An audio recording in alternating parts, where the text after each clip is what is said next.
I love making and sharing bullet journal ideas, and that usually means making a heap of bullet journal layouts. But because of how many I make, it's just a bit impractical to put this in my everyday bullet journal, so for that reason, I like to use what I call an R&D bullet journal, or research and development. These journals are used as a place to put all of the layouts that I share on the channel, and across 2024, I used 7 different notebooks for this. So let's have a look at the ideas that I captured in them. Here is my R&D journal lineup from this year, and I can't say that all of these are completely full, but some of them definitely are. We use these for a variety of different layout ideas on the channel, with some being specifically related to the size of the notebook and others just being general collections or themed collections of ideas. As we go through, make sure that you have a pen and paper handy to note down any of the ideas that resonate with you, and we're going to start with this notebook here. You can see on the inside cover here I indicated that this notebook was started in terms of its use on May 30th, 2023, but by the time of getting to the end of the year, I still had space in this one to add in extra ideas. I do very much try and make sure I use up as much space as possible in these R&D notebooks, but the first idea we have is having a flip out year at a glance. We just scoot this one to the side. You can see this one's just a print off. It's a freebie that we have in our resource library. And so that you don't have to flip back and forth between whatever layouts you're using or whatnot, you can just stick this one to the inside cover of your notebook. That means that you can see it from any layout that you're using in your notebook, and it can act as a handy reference or be used as a year in pixels where you color code it based on certain happenings or whatnot. Putting that one back in though, so that we can turn to our first actual idea on a page. The first collection of layout ideas we have in here are Dutch doors. So for this one, we have a decorative Dutch door where you put some decorative tape down the side of the page and then kind of fussy cut around this to reveal the page underneath. Oftentimes I'll use like a piece of colored paper under here just so that you have some visual contrast between where you've cut away and the page underneath it. This one was set up so it was like a cover page for a monthly setup, so you have a little mini calendar for June here, and then underneath here is where you'd put in the extra information you want to record in the month. So maybe that could be like a monthly calendar, a gratitude log, whatever you're setting up as part of your monthly setup. After this one though, we had another Dutch door option, and that's just doing a straight cut down the side of the page so that you can see this decorative panel from this view and also from this view. This one was set up again with a monthly in mind, so we have the monthly calendar here with some decoration, and then on the underside we have some note spaces and a gratitude log. Of course, given that all of these are just ideas, if you don't want a gratitude log, you could put something like a habit tracker here, a weather tracker, just expand the note space if you wanted to. So as we're going through, think about how you can tweak these layouts so that they work better in your system and what kind of things you could use them for. Flipping over, our next Dutch door is done on a productivity tracker. So this is where you have each of the days of the month listed out on the side parts here, and then a series of little boxes that you can fill in with the items that we have on this key in the middle. This Dutch door is another vertical one, so you just cut away from the side of the page, and then we can have the key for the tracker in the middle here. The nice part about having it attached to the journal means that the key isn't going to fall out or go missing, and you can use that offcut of the page to do something else as well, whether that's be make a reference guide for your journal or use it to cover up mistakes or anything like that. After this one, the next idea we have, another Dutch door, but this one in the style of a weekly spread. For this one we have space down the bottom for Monday through Friday and the weekend shared, and then a series of spaces for the days of the week, so maybe that could be for something like a meal plan, like breakfast, lunch, dinner, and then possibly on the other side it could be like a daily highlight or something you were grateful for, and then a little note space at the top here. I just went through and decorated all of these ones with tape from the washi tape shop. Same with this one, though notably a different set. This one was a kind of all-in-one monthly setup, so we have a space for each day of the month down the side here, and then a series of Dutch doors in the middle that you could put each of your weeklies on. Down the bottom we've got a habit tracker for 7 habits, and just checking off when they happened for each of the days of the month, and we also have a gratitude log section down the side. It's essentially just a space to see the entire of the month, kind of all in one. After this one, the next Dutch door we have is one that's a bit of fun because we have the top section cut away, but we also have this corner cut away as well.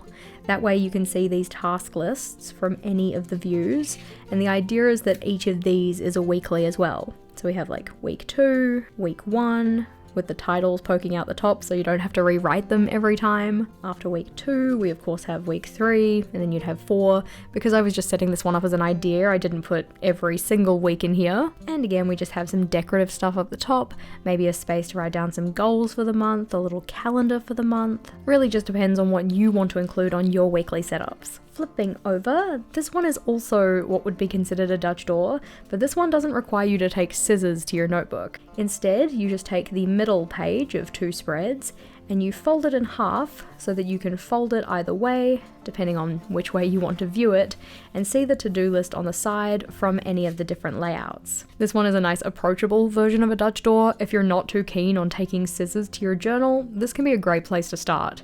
It is definitely where I started with Dutch doors. Our next Dutch door is a series of Dutch doors where you have these little tabs on the side, but rather than just using them to turn to different layouts in your journal, you can actually use them as a habit tracker. For this one, you can see we have a series of weeklies, so this one being kind of like a half vertical weekly.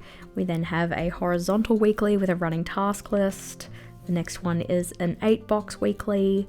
And then this one here is also kind of like an 8-box weekly, but the notes are combined here and then the Sundays up the top. This one's a little bit different, but it's fine. So not only do we have the weekly ideas and the structure of those, but you can see that we have the little tabs that sit off the side here to line up with the different habits you have at the top.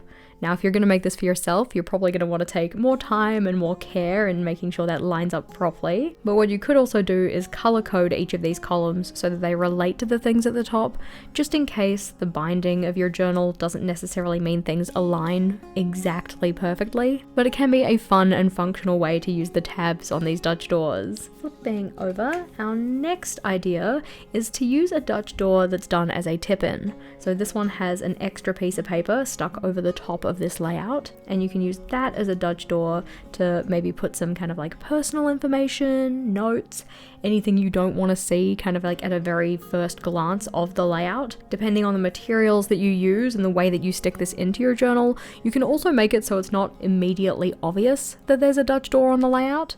Obviously, with using the shiny tape that I have here, this does kind of stick out a little bit, but if you were using something with more of a matte finish, or possibly took this piece of paper and just folded under the top section and stuck that directly to the page, then it would be a little bit harder to tell that the Dutch door was sitting in here. Putting that one back though, and flipping over to our next set of ideas, these ones were all related to different types of habit trackers. So thinking about how often you want to do something that you're tracking, and what kind of habit trackers could you use to help you actually keep track of that habit. These two were for things that happen multiple times a day, so this one just being attached to the side of a vertical monthly log.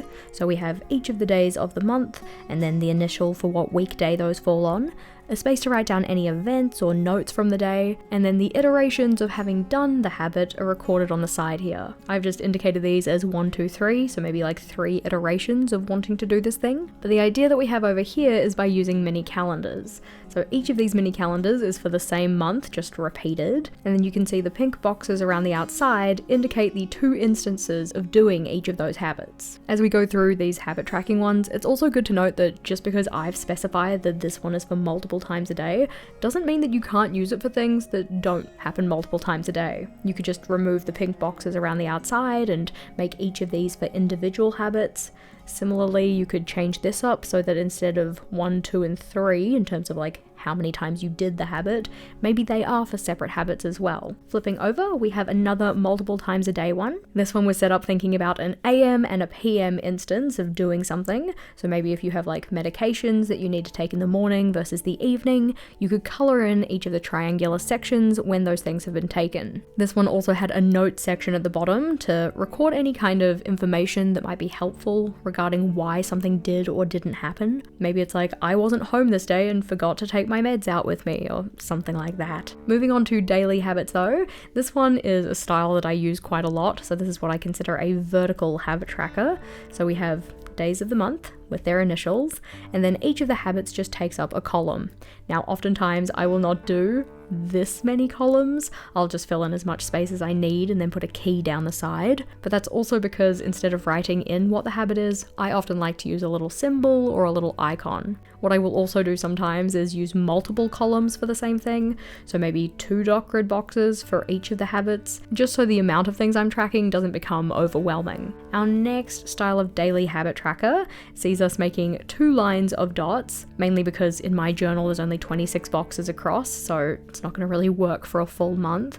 But by stacking it and having 2 rows, it means I can put 15 and 15 or 15 and 16, depending on how many days the month has. What you can do is actually write the numbers out and then just color over the top of the number when you do the thing for that day. Or what I've done here is just use a dot marker, and I would either put a little check mark to say the thing happened, or a little cross to say it didn't, or possibly a cross to say it did. Really depends on what I want to use for the month. Depending on what symbol you go with, it could also be good to include a key in here too. Another style of daily habit tracker that I really like is actually putting your habit tracker on your weeklies. So rather than tracking the thing for the entire month, like we have in this example, or I don't know, every example we've had so far, instead you track it just across a week, so having a little section dedicated to your tracker on your weekly layout. I find this one really useful because then it's like in your face when you're doing your weekly planning. You just check in and say, yes, did the thing, didn't do the thing. And in this one, I also had talked about the idea of there are some habits that we do or some routines we're trying to build where the aim is not actually to do it every single day. In that case, you could put a little dot on your tracker to say, nope, not this day, or just indicate it in some other way. But another type of habit tracker is trying to do things multiple times a week. So this is not necessarily daily, maybe you only want to do it like 3 times a week, 4 times a week. So what style of trackers could we use for those? The first idea we have for that one is putting it on your weekly log again. So listing out what those habits or routines you're trying to build are, and then putting in a little dot for however many times you want to do the thing. As you complete them, you just check them off. These ones aren't tied to any day of the week though, so you could do them realistically at any point. But if tying them to the weekday is important, then maybe you'd want to have the initials for each day up the top and put the dot underneath the relevant initial, kind of like what we have here. This one wouldn't be done on a weekly log, this one is a kind of full month view, so weeks 1, 2, 3, 4, and 5 for the month, indicating how many times you want to do the habit along the side here, then specifying what the habit is, and then this is where you would schedule out which days of the week they're happening. The nice part about doing it like this is that you can start to see which days are going to be quite busy in terms of those habits or routines we're trying to build. So for instance, in this example, this hypothetical person is trying to do 3 of their routines on the Friday. Maybe they find after the first week that they didn't get them all done, so they might want to rearrange which days of the week those happen on so that it's a bit more spread out. Also, of course, I'm saying habits and routines a lot in this part of the video. You don't have to use them for habits or routines, so think about what other information you could capture in this way. What other things could you apply these layouts to that would be beneficial for you? Here we have the return of the mini calendar though, and this is another one that we can use to track multiple time a week habits. This one just indicating on the mini calendar with a dot marker or just coloring in the number to say this is the day I did it or this is the day I wanted to do it. Each of the highlighted sections here is where you would write in what that habit or routine was. I also noted on this one that this didn't have to be for things that you do multiple times a week. For instance, this one here is only something you're planning on doing on Tuesdays, and this one is something that you're only planning on doing for the second half of the month. Moving on to weekly habits, so these are things that we try and do once per week rather than multiple times per week. Essentially, as I set these layouts up, I was trying to go less and less frequent, so like the most frequent being that like multiple times a day, and then moving on to like weekly, once a week. This one we have the mini calendar again, and we have a key to indicate all of the different happenings that we're trying to do once per week, and then we just use those on the calendar, either just written in as they are to say, hey, I want to do it on this day, or with a pink dot over the top to say, yes, I actually did the thing. Anything that's in grey means that it did not happen. So for instance, the little lightning bolt we had on Fridays, it happened on the first week, but the second week it didn't happen, and for the third week we were yet to get there. After this one, the next idea we have, another weekly one, but the return of the mini calendars. Now you may be thinking, Jess, this is just the same thing as we had over here. Almost, but not quite. This one has the same month on every single calendar. This one is a year-long view though. Here we have January through December, and we can indicate the doings of our weekly habits, maybe using different colors for each of the different routines or habits you're trying to build, or just the same color the whole way through if you're only tracking one thing. In this iteration, you can see that the person had a really hard time in September, just didn't get around to doing whatever it was they were recording. Going with another year-long view, this one is also for weekly habits, but rather than having many calendars, we just have 2 rows for the entire year as a whole. You can see with the key here, we have 1 through 26 and then 27 to 52 to indicate each of the weeks of the year, and then you just check off to say whether that thing has been done. In this case, we have a little key, so X means complete, an individual line means started, and a dot means not done. And then as you progress through the year, you just check off in the relevant dot to say whether the thing has been done. Flipping over though, our next idea is for a habit that you're trying to do multiple times a month. This one is a month-long view, so weeks 1 through 5, and it's also split in half for one-off things, so you just put a check mark and then write in what the habit is, or for multiple times doing those things, so having multiple check marks so that you can check them off multiple times. Here we have another multiple times a month one, but this one being a year-long view, so bringing in that gear at a glance printable, and possibly using a highlighted mark to say when you hope to do the thing or when you're planning on doing the thing, and then doing a circle outline to say when you actually do the thing, because sometimes the days we plan to do things aren't necessarily the days we actually get them done. This one is another version for multiple times a month, but depending on what habit or routine you're trying to build, maybe the number of times you want to do that kind of varies. So for this one, we just have them in different boxes with the number of dots indicating how many times you want to do them. Then we're onto the things that you want to do monthly. This one is a monthly view of that information, so writing out all of those one-off tasks that you want to do, aligning them to a week number, then having a dot to check off when it happens, and you can also assign them to the calendar either by writing them in or color coding, using a symbol, something like that. Another monthly style is having a year-long view, so we have a column dedicated to each of the months and then the tasks down the side. As you do that task within the relevant month, you just check off underneath the relevant column. This one is another year-long view, but having an individual box for each of the months of the year, and then a highlighted section to write in what those habits or routines are. As you do the thing, you can either color it in, or if it doesn't get done, you could cross it out. Over the page though, then we're into the ideas that are more like when did I last, so they're not so much things that you want to do on a monthly basis, but maybe they happen more infrequently. For instance, it could be once per quarter, so 1-Q, it could be once per 6 months, or once per year. In this instance, you would just write in the last time you did it into the box, so just writing in the date. So then you have that date recorded, and you can kind of plan when you want to do it the next time. For instance, maybe in this scenario, you could write in when you plan to do it and when you actually did it, so that then using that number you can plan the next instance, and then when you did it, so on and so forth. This layout idea in particular would be good if you have a journal that you keep for many years. So in this case, each of the columns represents a year number, so 2024, 2025, so on and so forth. You write down what the tasks are and how frequently you want to do them, and then just write a number or an initial for the month or something like that in the relevant column. So for instance, heat pump servicing, the 1 underneath the 24 could be like January of 2024. That's when it happened. Moving away from the habit trackers though, then we're into layout ideas for work. These ones are all related to layouts that you might want if you were working in a kind of professional setting, but of course we can take these ideas and apply it to our personal lives as well. The first idea we have though is a quarterly future log. So we have 3 months, 3 months, 3 months, and 3 months for each of the quarters of the year, and then you can write in things that are happening, indicate the date they're happening, and possibly highlight them on the mini calendars. After that though, the next idea is a master task list or work routines list. This is particularly good for things that you don't have to do all that frequently, or as you're trying to build a routine around your work tasks, having the stuff that you need to do on a daily or weekly or monthly basis. What goes on a layout like this is very much up to you, and it could also be beneficial to have one that's project based. So if you're doing the kind of project that is like the same kind of steps every time you do that style of project, having this kind of checklist to help you out could be really useful. Something that I really enjoyed having when I was a teacher was a holiday or leave log, mainly to indicate the days where I wasn't going to be working, and also note down any of the days that I had sick leave, especially because I had to log the sick leave myself. You want to make sure that you still have sick leave days and all of that kind of thing. Having a calendar like this to record that, I found pretty useful. Our next idea though is a job description reference. Now, this is particularly good for anybody who finds that they have difficulty in keeping work boundaries.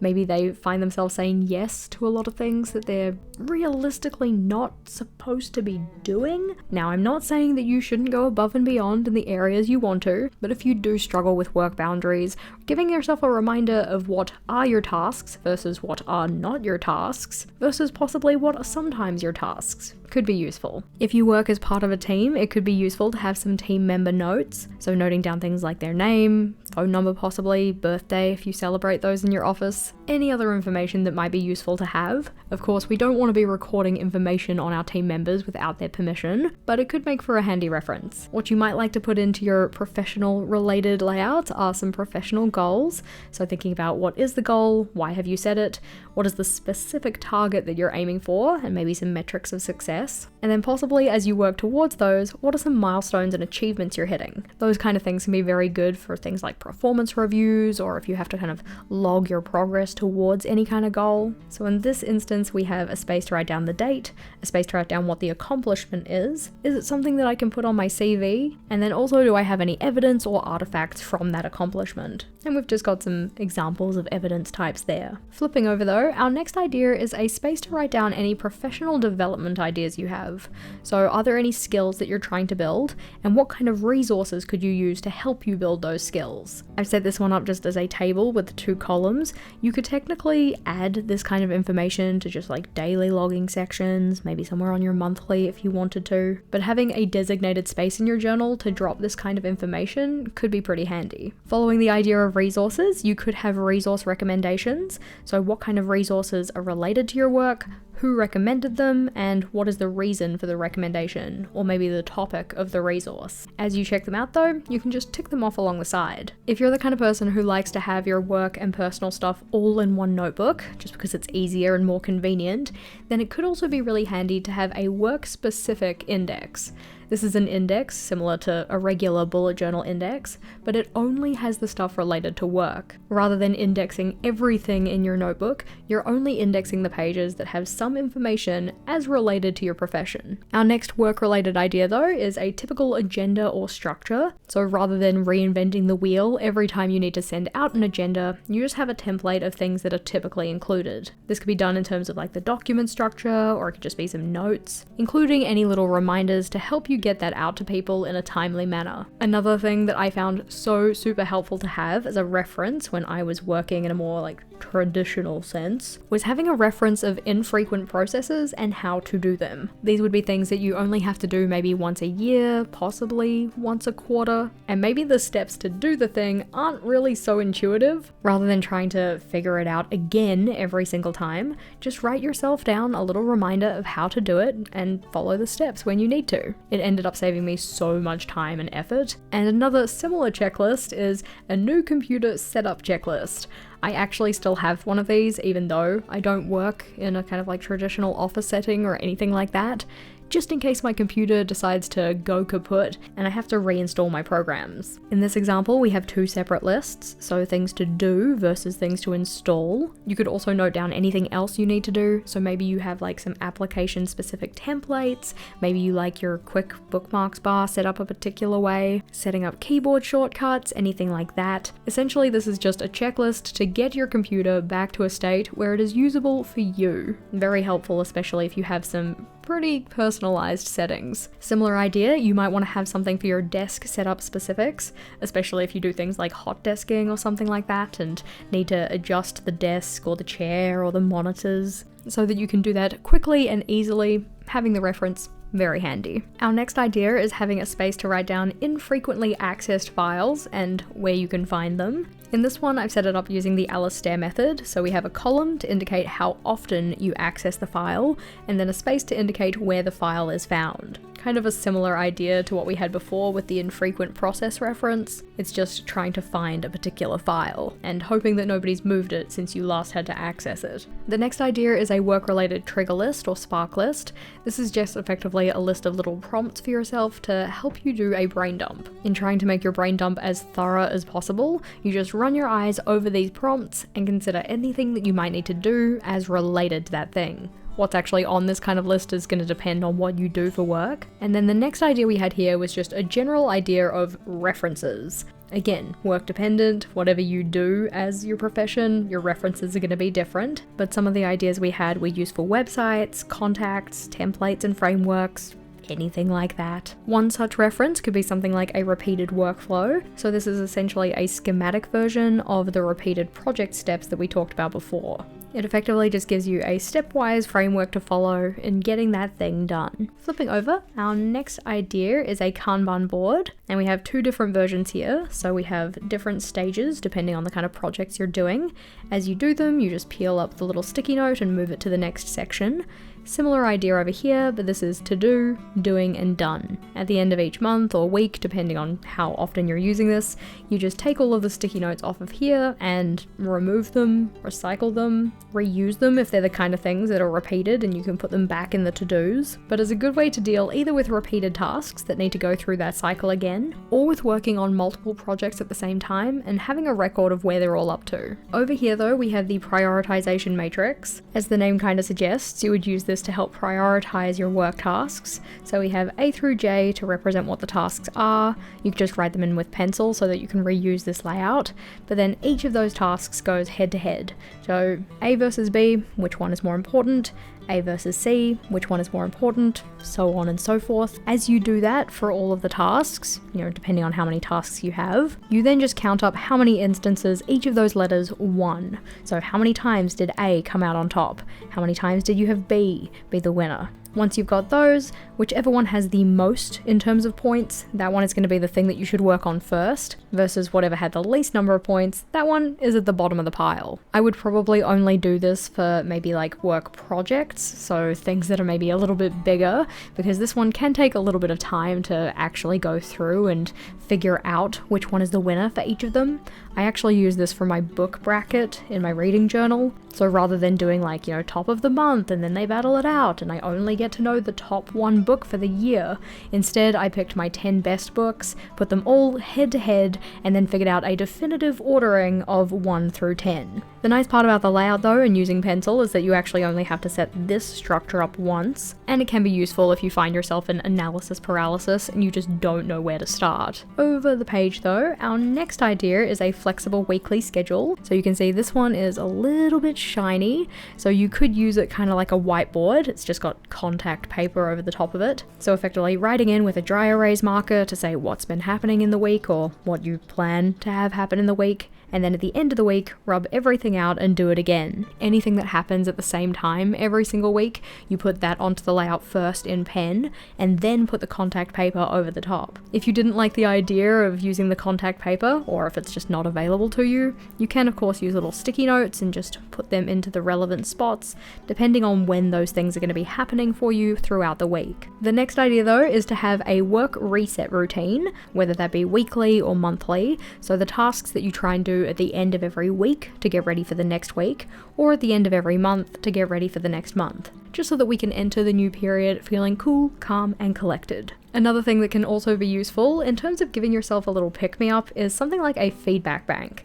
In particular, we're thinking of like positive feedback. So when did you receive it? Who was it from? And what did they say? Especially if you're finding that work is being a little bit trying, you're not feeling super into it or motivated or enthusiastic about being there, we can use these little reminders to say, actually, my work here matters, I'm doing good things. You could of course also use this for areas to work on, so maybe, collecting ideas from people about feedback they had that was more of a growth area than a strength that you already have, and also use that alongside the professional development ideas layout or something similar. Our next idea though is a target tracking layout, and depending on the targets that you're going for, you could either have them kind of like percentage based, so coloring in as you edge towards the end outcome, with the number of segments being related to the different blocks or percentages you want to use. You could have this done in terms of steps, and then depending on how many steps you have, you might need more or less, or setting this in terms of a date for completion versus the actual date that something was completed. Our next idea is having a space for things to follow up on.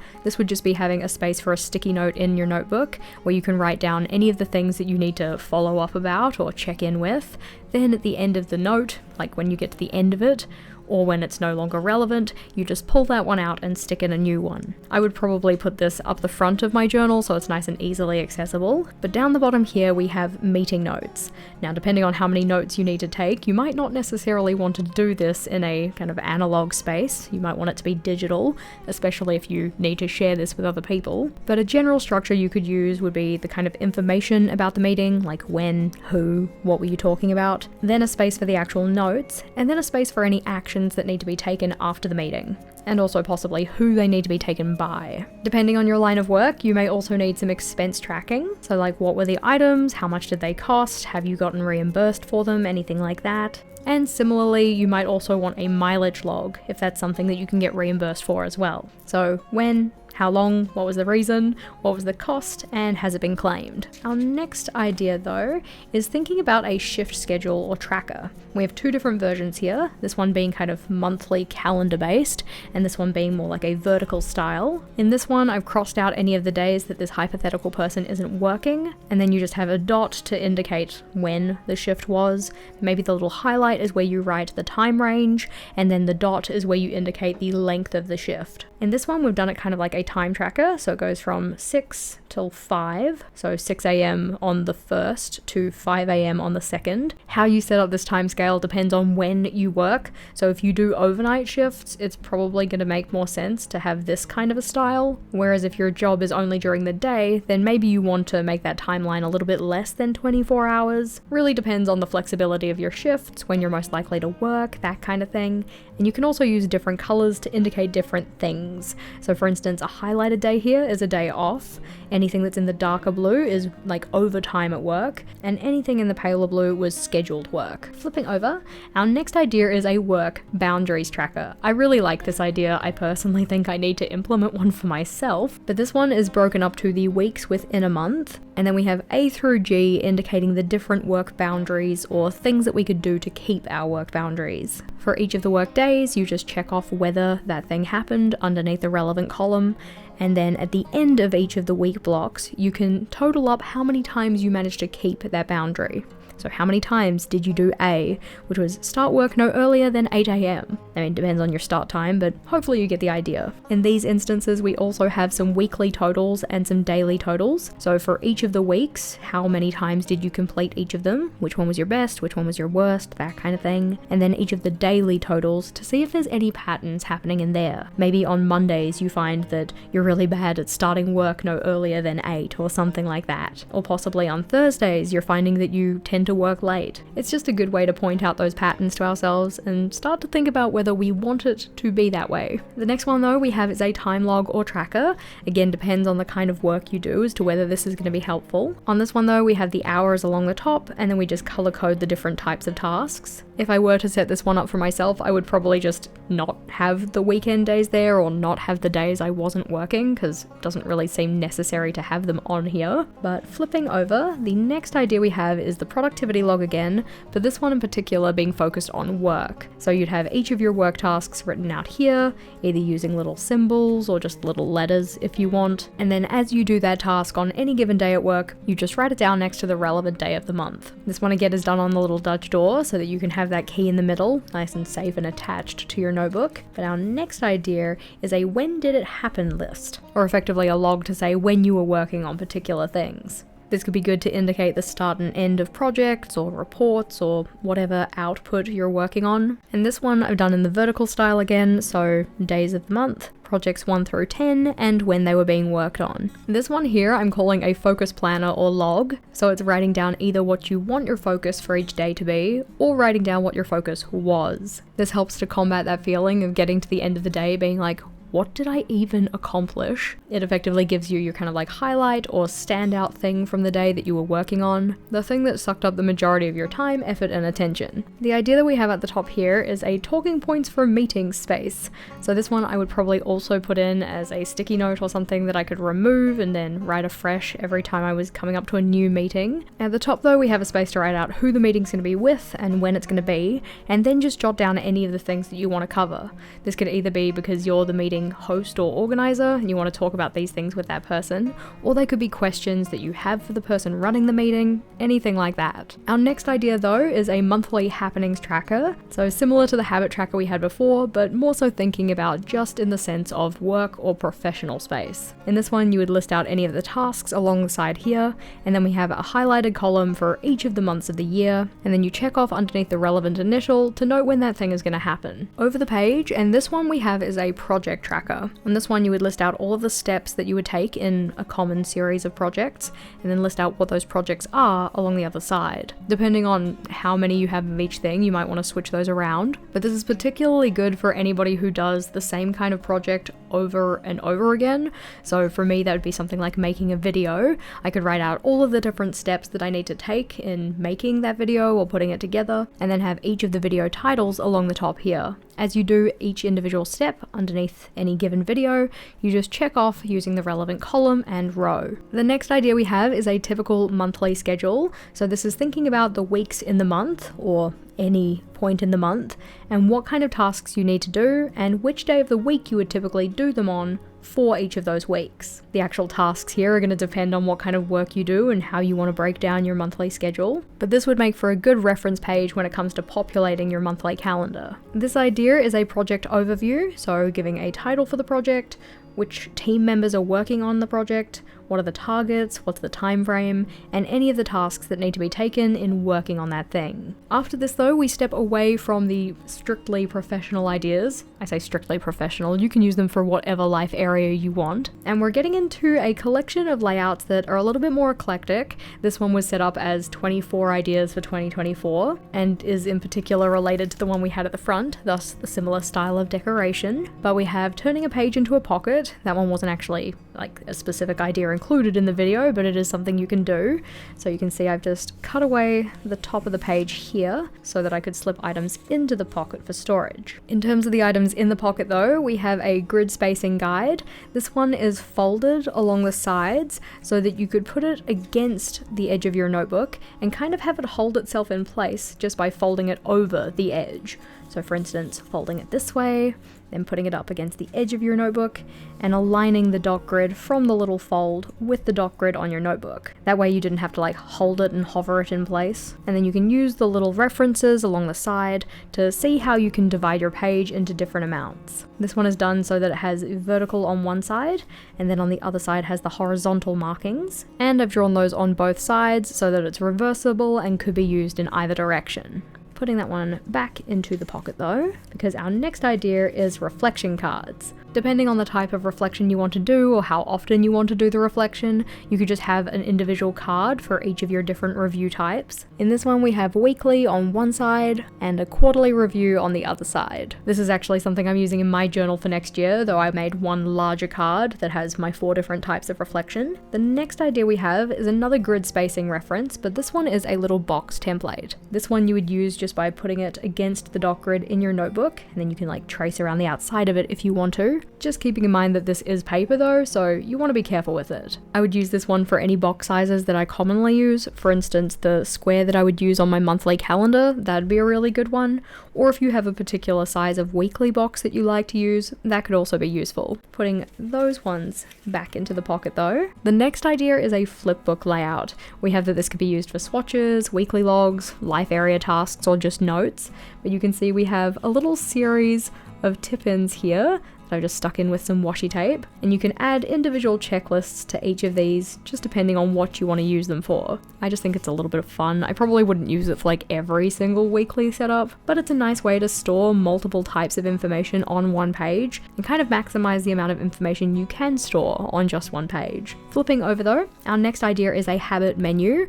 So if you're trying to build a habit or a routine, but you like to have some flexibility, you just list out the different ways you could execute that habit or routine. So different ways you could exercise, different leisure activities you could do, different fruits or vegetables you could try and eat more of. Very much depends on the types of habits you're trying to build, but it makes us think a little bit more creatively about how we can do those habits in different ways so that we don't get bored. Another habit related idea is the high bar, low bar habits.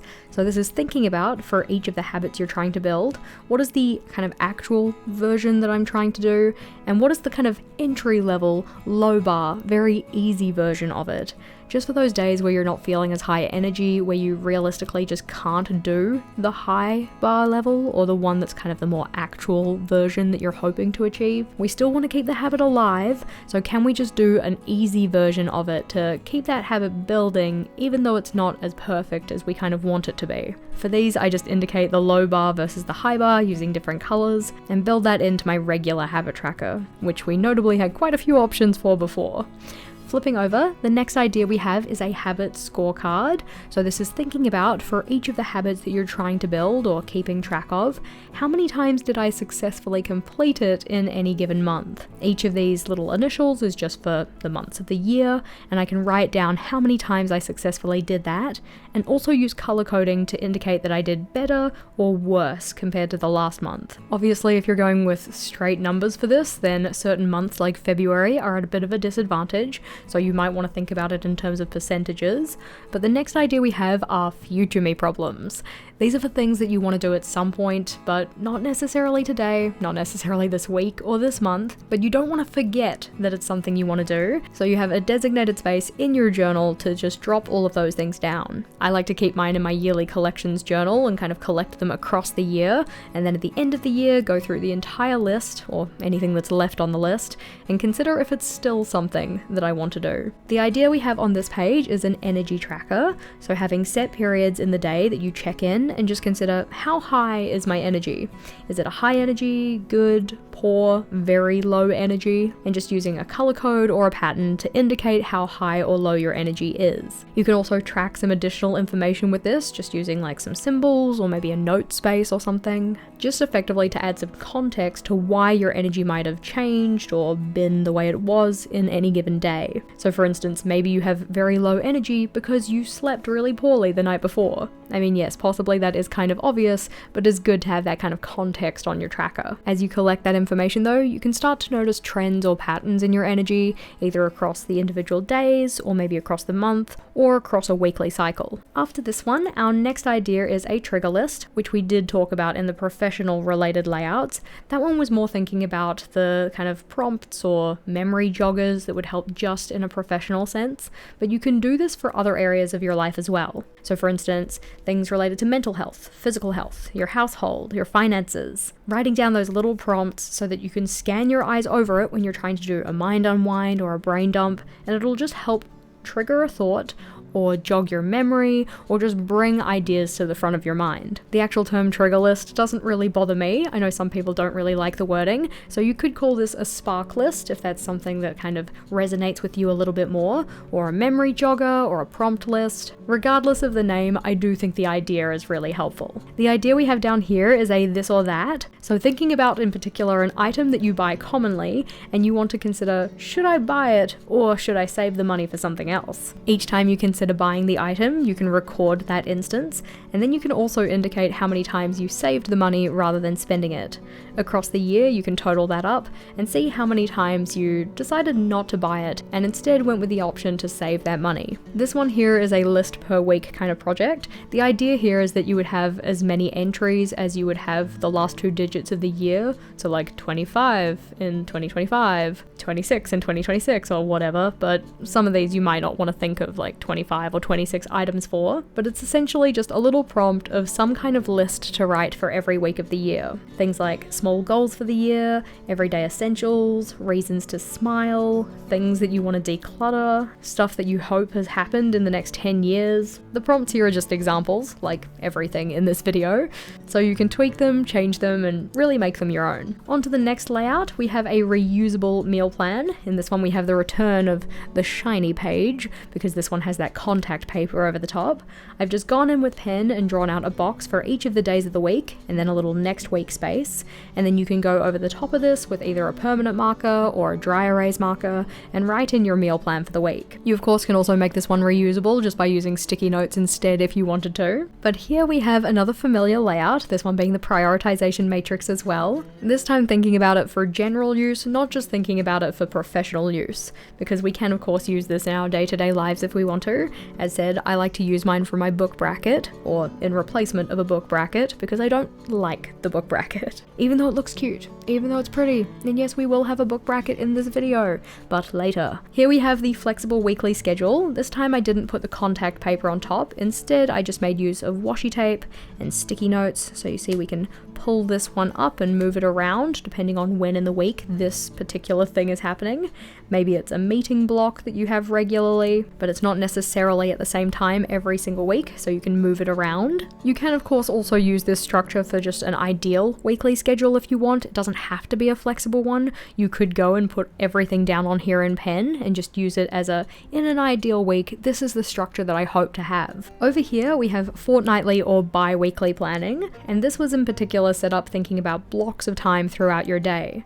So having 5 blocks of time in the day, so 2 before lunch, 2 after lunch, and then 1 after dinner, and just writing out what you hope to focus on or be working on in those blocks of time. I made it so that the last block was black, so it's like, hey, you are not working anymore, this is like leisure time or you time, and also blocked out some time on the weekend for that as well. Not that that's what my actual schedule looks like, so flipping over. The next idea we have is a recipe for a good day. So just the things that you can do on a regular day to kind of put your best foot forward, set yourself up for success, and get yourself feeling good. The actual steps in here, of course, depend on what kind of things you like and what's reasonable for your morning routine. But the next idea we have is a prioritized task list. So rather than just writing out your tasks and kind of treating them all as equals, instead we have some columns across the side here that say, do you want to be the one to do this? Do you want to defer it or put it off because it's not as high priority?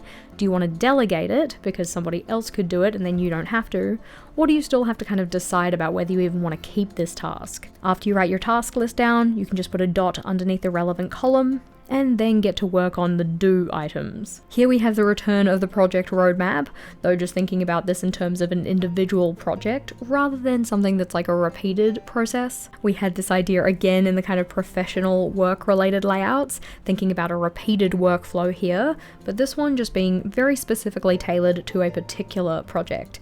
The example I used here was selling a house, so doing a walkthrough of the house, listing the things that are going to be staying or going, booking removal lists, budgeting, anything else, and just kind of mapping out when those things have to be done, what order you have to do them in, and then you can check them off as they happen. Up the top here we have quarterly planning, so thinking about the things that you want to do. In particular I did like around the house on a quarterly basis, so quarter 1, 2, 3 and 4 with a little dot beside these so that you can use those as a space to check them off. Of course, a lot of the ideas we have in this section are just like tucked into corners, same with the last one. You can make this a full page or a full spread, really depending on how much information you have to record. But because they were ideas for a video, I've just kind of tucked them into corners and stuff so that I can really maximize my use of this journal. The next idea we have is a when did it happen, which is kind of similar to the one we had in the work-related layouts, but this one is using a mini calendar kind of structure, and that one was more so using a monthly timeline. Really just depends on what kind of structure is preferred for you. I'm using this style in my reading journal, but I can also see the merits of this one in the sense that it has less line work, takes less time to set up. But flipping over, our next idea is a contact tracker. This is especially good for people who find it difficult to remember to keep in contact with people. So maybe having a color code to indicate the direction of the contact. So did I reach out to them? Did they reach out to me? What type of contact was it? So maybe a phone call versus meeting in person versus a text message. Or also different colors for different people. This one again just uses a mini calendar printout, nice year at a glance, that one being available in our resource library, which is linked in the description box. The layout that we have on the right hand side here though is a last week in doodles page, a great opportunity to practice your doodling and also act as a memory keeper for the week. So for this one we have a space for each of the days of the week, so Monday through Sunday, and then 3 spaces for each day to indicate the stuff that was going on. The actual structure that you go with really depends on how much doodling you want to do.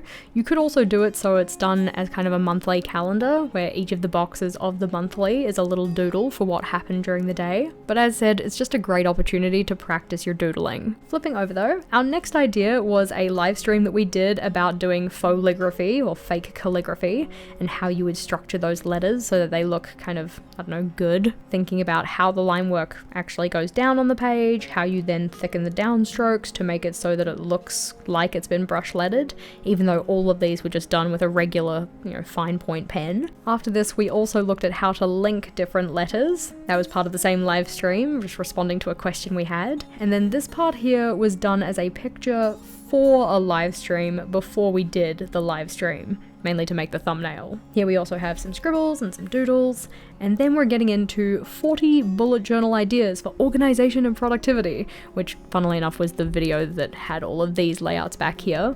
This one in particular was just thinking about note-taking in your journal and how you can structure that. So you'd write out the title of the piece of content that you were consuming, write down the source if you want to, maybe print off a QR code to take you back to the source of information, and you could write out stuff like main takeaway points, any notes that you have, any action steps that you want to take following consuming that piece of media, and also note down any ideas you had, either in terms of like a mind map or sketches or anything like that. Really depends on what media or piece of information you were consuming.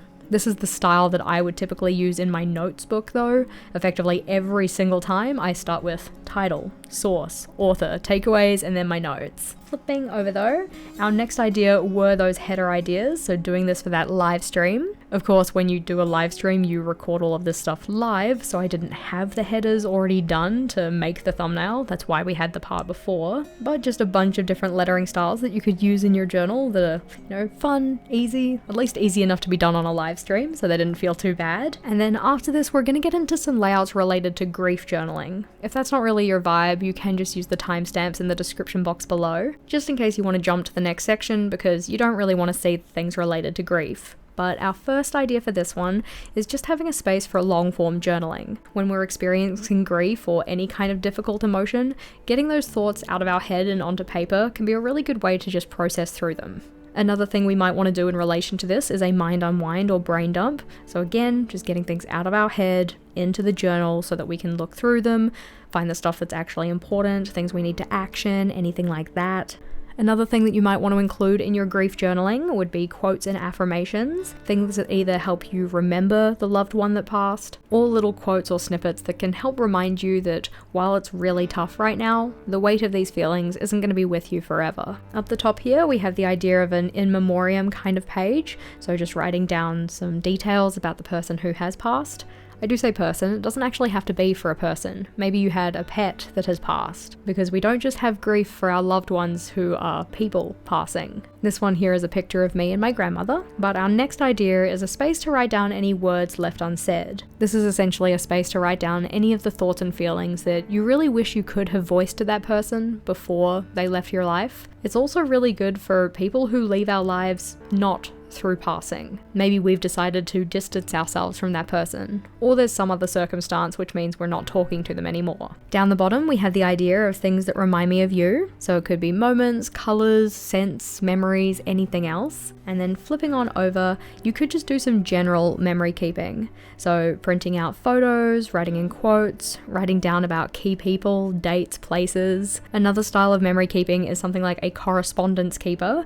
So if you have any cards or letters from that person, making sure to put those into your memory keeper as well, putting them in so that they are safely kept. If you're trying to journal your way through grief, it can sometimes be a little bit hard to figure out what you should be journaling about. I am of the opinion that there's nothing you're supposed to be journaling about. It really should just be whatever's going to be helpful for you, but it might be helpful to have some journaling prompts just so that you can kind of use these as a basis for getting your thoughts out into your journal. Another idea that could help you through your grief journaling is just having a dedicated space for some easy mode self-care. When we're going through grief, it can be really hard to make sure that we're just taking care of ourselves. Processing grief can take up a lot of energy, so having some ideas for how you can take care of yourself, even if only in small ways, could be a handy reference to have for when you're going through tougher times. Another type of journaling you could include while you're processing your grief is a space for things you're grateful for.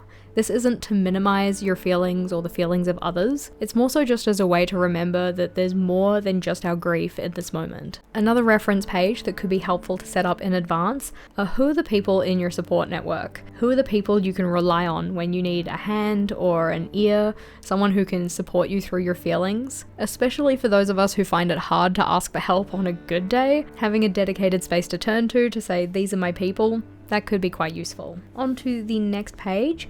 Our next idea is ways to honor the memory of your loved one. So these could be bigger or smaller things, so just enjoying stuff that they liked, or possibly if there was some kind of like wish fulfillment that they wanted, or some kind of promise that you wanted to keep to them. You could note those things down in your journal as well. As can probably be expected, when we're processing grief, it can bring up a lot of negative thoughts and a lot of kind of like blaming or negative self-talk or anything like that. This usually isn't very helpful at all, so having a spot to reframe our negative self-talk, or kind of say to ourselves, instead of thinking that, why don't I frame it in this way? The examples here are just examples. Very much depends on your personal thoughts and feelings, what kind of grief you're processing, any of the negative self-talk you're telling yourself. And it's good to note that grief doesn't necessarily have a set timeline. While our grief can be quite high in the initial stages after a loss, there are also going to be other times where it creeps up again, especially when we're experiencing firsts without those people in our lives. This can be another opportunity to journal our thoughts, get our feelings out onto paper, and this doesn't necessarily have to be journaling in a kind of negative sense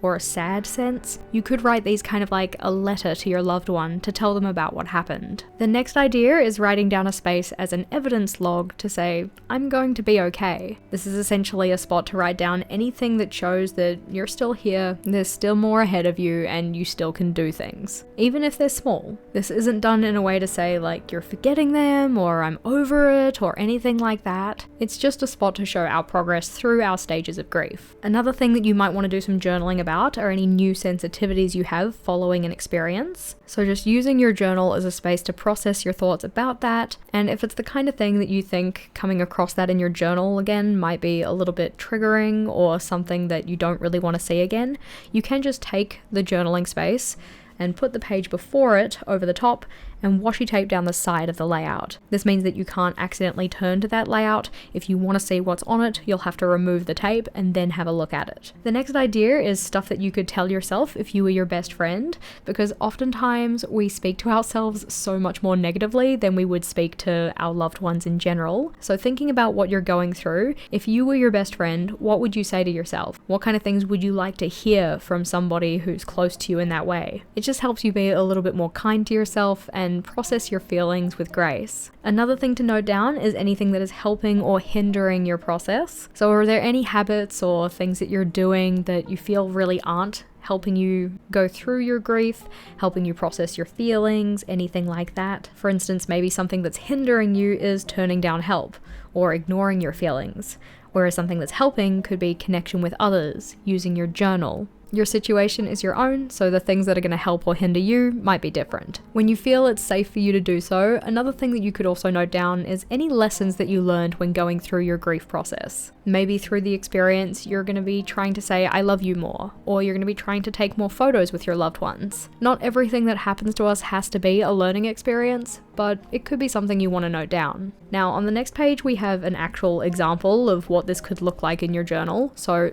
all of this so far has been hypothetical, with some pictures of my loved ones and my dog put in here as well. If you don't want to see an actual example, just jump to the next timestamp, it's fine. But flipping on over, this one is for my aunt, Rosemary. And on here I just showed effectively an example of what this could look like in your journal. I just stuck in some pictures of her, did some journaling about who Rosie was and memories of her. But flipping on over, the next set of layouts we had as part of a video that was talking about how to journal every day. So I set up some example layouts to show how you would fill each of them in. We have a monthly log or monthly overview. These ones are stickers from Planning with Kay. We then have a habit tracker using that vertical style, which is definitely one of my favorites, and also a daily overview or daily review page, somewhere where you could put in some gratitude or anything like that. It's effectively a one-line-a-day page, and you can just write down anything that was going on. This one could also be used as a mood tracker, so we have a little color code down the bottom, and then you put the relevant color into the little circle along the side. The next layout was also part of that video, so this was just showing off the daily log and how you would use that on a daily basis, and how it doesn't actually have to take very long to fill in. Bullet journaling does not have to be a marathon. unlike this video. If you've taken away any ideas from the video so far, make sure that you let me know in the comments. But the next layout we have is just related to new journal pages. I was actually doing some planning, I think, for my own journal at this stage. So writing out what pages I wanted to include and then organizing or sorting them into a particular page order. And then our next idea is a weekly log. In this one we have a space for each day of the week down the side, we have a priorities list, a space to add any weekly highlights in, a spot for gratitude, 2 different spaces for tasks, so you'd write like 2 columns of tasks, and then a routine tracker here where you can write in what the routine is and indicate which days of the week it happened on. I believe this one was done as part of a live stream about modular related layouts, or kind of like dashboard layouts, and how you just put in different segments depending on what you needed. And another one that we had in that space was related to projects, so thinking about the different modules that would be related to the project and fitting those together. So in this one it was a home renovation project. We had a progress bar for the work done and a progress bar for the time taken. We had a general timeline for dates and progress points, the materials you'd need, a task list of the things that needed to be done, a little saving space to indicate how much you'd saved towards the project, and also some contacts for a person, like what are they related to and how do you get in touch with them. This one here was set up for, I don't know, a short or a reel, some kind of vertical video that I don't do very many of. And then we have a bunch of different header layouts. This might seem familiar because it's effectively a copy of the one we had before, just done in blue. This one I set up for a video with the Archer and Olive team, so just drawing them all out again to set up a video for them. But after this one, we have a video about gradient lettering and different ways to do it. So you can just do each individual letter as a different color. You can do the same kind of thing, but intentionally blend between the colors to make more of a gradient. You can do a top-bottom gradient. So this is working with one color from the top, another color from the bottom, and then blending into the white area between them. Or a very approachable style is a one-pen gradient.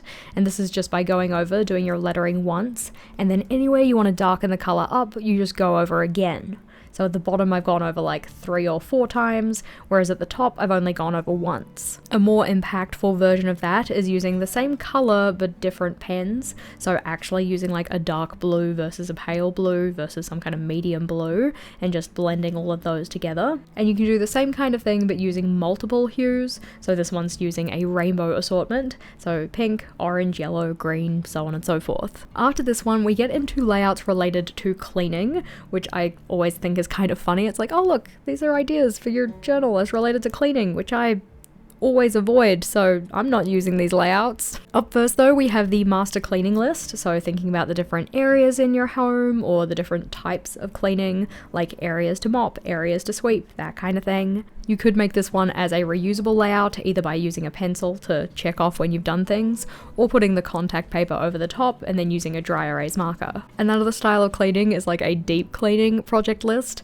so getting very granular with your task, listing out all of the areas you want to deep clean and all of the tasks you want to do as related to that. And then our next cleaning related idea is something like a cleaning challenge. You can find a bunch of these online. I'm pretty sure I found this one online. This one was related to decluttering your home and different areas you could declutter or different types of items you could get rid of. As you do them though, you just either cross the box off or color it in or something like that. And then we have a cleaning checklist related to the different spaces that you want to clean. So thinking about individual spaces and the tasks that you want to do for them. Flipping over, our next one is cleaning by zone rather than cleaning by room. So in this case, taking the floor plan of your house, designating the different zones with some kind of like color coding or something like that, and then indicating the things you want to do in each of those zones. What some people then also do is dedicate a different zone to a different day of the week, just so that they can stay on top of their cleaning. But another way to do this would be something like a cleaning schedule. So this one just has a separate space for each of the days of the week, and then spots to note down the things you'd want to do on each of those days. I have previously tried to use a layout like this, but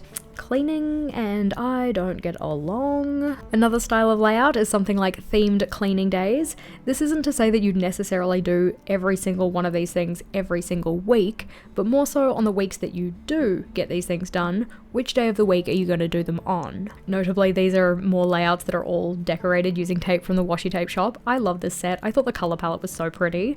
But our next layout idea is something like a monthly cleaning tracker. This one might be a little bit hard to decipher at a first glance, But going with the segments we have in the middle, we have things that you do on a monthly basis, so task 1, 2, and 3. You can just colour in the box or section once you've done it. We have the weekly tasks, and then indicating which day of the week you want to do them on, and the little segments we have on the outside here indicate each of the weeks of the month. So week 1, 2, 3, 4, and 5 for doing your laundry, 1, 2, 3, 4, 5 for cleaning your bins, or whatever you want to do. We then have the bi-weekly tasks, or things that you would do twice per week, indicating which days of the week they fall on, and then having 2 rows of those little boxes, so one for the first time you do it in the week, and one for the second time you do it. And then we have the daily calendar here, where you have a little box for each of the days of the month. You don't necessarily have to set up a monthly cleaning tracker that is quite this complicated. I just like the fact that it looks kind of cool. I do like layouts when they look cool. This layout idea is a how often should I list. So on a daily basis, what tasks should I be doing? On a weekly basis, what tasks should I be doing? This doesn't necessarily log those to like particular days of the week or particular days of the month or anything, but more so just acts as some checklists to say how often you quote, should be doing these things. Notably, this is in the R&D notebook. This isn't me telling you you should be doing any of these things on this kind of frequency. You better understand you and your situation and what is reasonable in your household. So if you're going to put a list like this together, make sure that you make it realistic for your situation. Over here though, we have a when did I last layout. So listing out the different cleaning tasks and then having a column for each of the months of the year and writing in the number of what day you did that thing. So for instance, cleaning the fridge shelves, that happened in theory on the 15th of March. Flipping over, our next idea is a space for quick cleaning tasks. So things that you can do in 2, 10, 30, 15, or 60 minutes. While this layout can be used to try and jam-pack your schedule with a bunch of cleaning tasks, what I think it is actually better for is being realistic about how much you can do given the time you have available.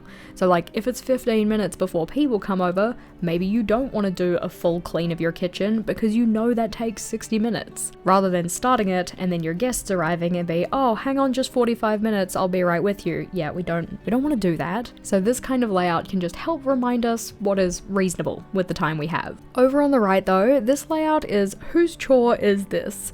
So in particular, I was thinking about like a kind of share living or flatting situation, listing out each of the individual people and what their responsibilities are for each of the days of the week. You could also just have this as a general chore list, so not specifying when things have to be done, but the fact that they have to be done, listing out what the responsibilities are for each person. If you did want to have this as kind of a check-in board or something like that, probably isn't something you want to have in your journal, probably more so something you want to have in a shared space, but it could make for a handy reference to make sure that the work is getting shared equally, or equitably. But our next idea is a kids chore tracker. Again, this is one that could possibly be done in more of like a shared space so that the kid can actually see it. There are a couple of different ways that these things can be recorded though, so we have some different examples here. And depending on if your kids earn pocket money for doing their chores, you might want to note down how much money is associated with those chores and total up how much they're earning. Something that I am trying for myself next year is gamification, in particular in terms of my life admin, and part of that includes any kind of household chore work kind of stuff. In this one though, you have your different point amounts and you write out what tasks fall underneath each of those points. So anything that has a lower amount is an easier thing, doesn't take as much time, it's not as unappealing, and anything that gives you more points is something that takes longer, is less appealing, anything that you feel you deserve more points for doing. As you do the things though, you can accumulate those points, level up, and earn rewards. When it comes to our household cleaning though, there are definitely certain products that we do or don't like, so it could be useful to keep a list of the ones you've tried out and the ones that you will use later. In this case, a double check mark is like, this is our preferred, this is the one that we go with. A single check mark is like, we've tried this one before, it's pretty good, if the preferred isn't available then this is okay. And a cross is, oh my gosh, never use this again, this product was horrendous. As part of this, you also might just want to have your personal favorites listed down, especially so that you have them as a reference anytime you need to go do your groceries, and just consider, do we actually have these things? Do we need to chuck any of them down onto our shopping list? Another reference that could be handy to have is something like quick cleaning solutions. So if you have a stubborn carpet stain, how do we approach this? If you have hard water stains, how do we approach that? rather than going and redoing the research every single time these things pop up, because they don't tend to pop up very often, I hope, knock on wood. Having the reference for how to tackle them could be pretty handy. Up next we have Zentangle pattern practice. This one was done as part of the summer creative retreat, so having a bunch of different options for how you can do Zentangle patterns, and then actually going through and practicing some of those live. And then in the back of the notebook we have a recipe for chocolate chip cookies, because cookies are always a good idea. Once this journal was full, it was time to set up another one, because there are always more ideas to share. And the first idea we have in this one is a little inside cover pocket that you just make out of like a triangle or possibly a rectangle of spare paper. For this one, I just folded under the side and lower edges so that I could stick those into the inside cover, and that means I could just use it as a little pocket to store other bits and pieces. In terms of the bits and pieces, this one here is a tracker bookmark, so you can see it has like a year in pixels style structure where we have each of the months across the top and then 1 through 31 down the side. You can then colour in each of the little boxes that represent those days to say whether something did or didn't happen. You could also make this one a little bit wider and include a key, or flip it over and include a key on the back, but for this one I have a monthly checklist. So things to add to the calendar, pages to include in your monthly setup, and any reflection questions you want to ask yourself. As you can see, this one is shiny again because I used the contact paper on it, so that you can reuse this checklist month after month just by using a dry erase marker to check off when these things have been added or done, and then rub it off and start again when you want to do the next month. Putting that one safely back into this little pocket though. And our next idea is to have a space for little reminders. I like to have this in the inside cover of my journal, just little tidbits or thoughts that I collect throughout the life of the journal. Effectively, any wise words that you can collect that kind of resonate with you at the time. Another thing that I very much enjoy having on the inside cover is a shopping list sticky note. The nice part about it being a sticky note is that you can take that off and write a new one once you get the things on here. It just helps to have a dumping ground for those things so that they don't get sprinkled in amongst all the pages in your notebook. They're all just collected together at the front. Flipping over though, in this one I decided to write down when I started it, and I'm going to write down when I finish it. I still have a couple more pages in here to use. As said, I do try hard to make sure that I use up all of the space in an R&D notebook, but because at this point I have quite a few R&D notebooks, I also wanted to write down the contents of this notebook.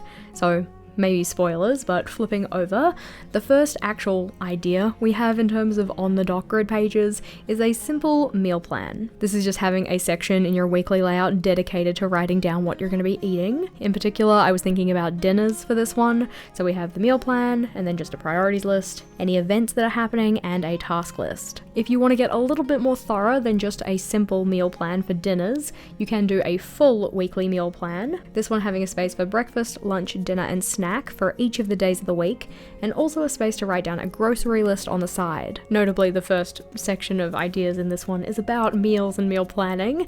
This one is another every meal planner. So we have days of the week, breakfast, lunch, and dinner, and then 3 different snacks that you might consume throughout the day, and planning what you want to have for each of those meals. Similar idea again, just a slightly different structure. So we do still have a horizontal section for each of the weekdays, but rather than have breakfast, lunch, dinner, and then all of the snacks, this one has breakfast, lunch, dinner, all of the snacks, and then repeat that for every day of the week. After this one, our next meal related layout is a monthly meal plan. So this is capturing the entire month rather than just a singular week. We've got the numbers for each of the month's days, and then also the initial for what day of the week they fall on.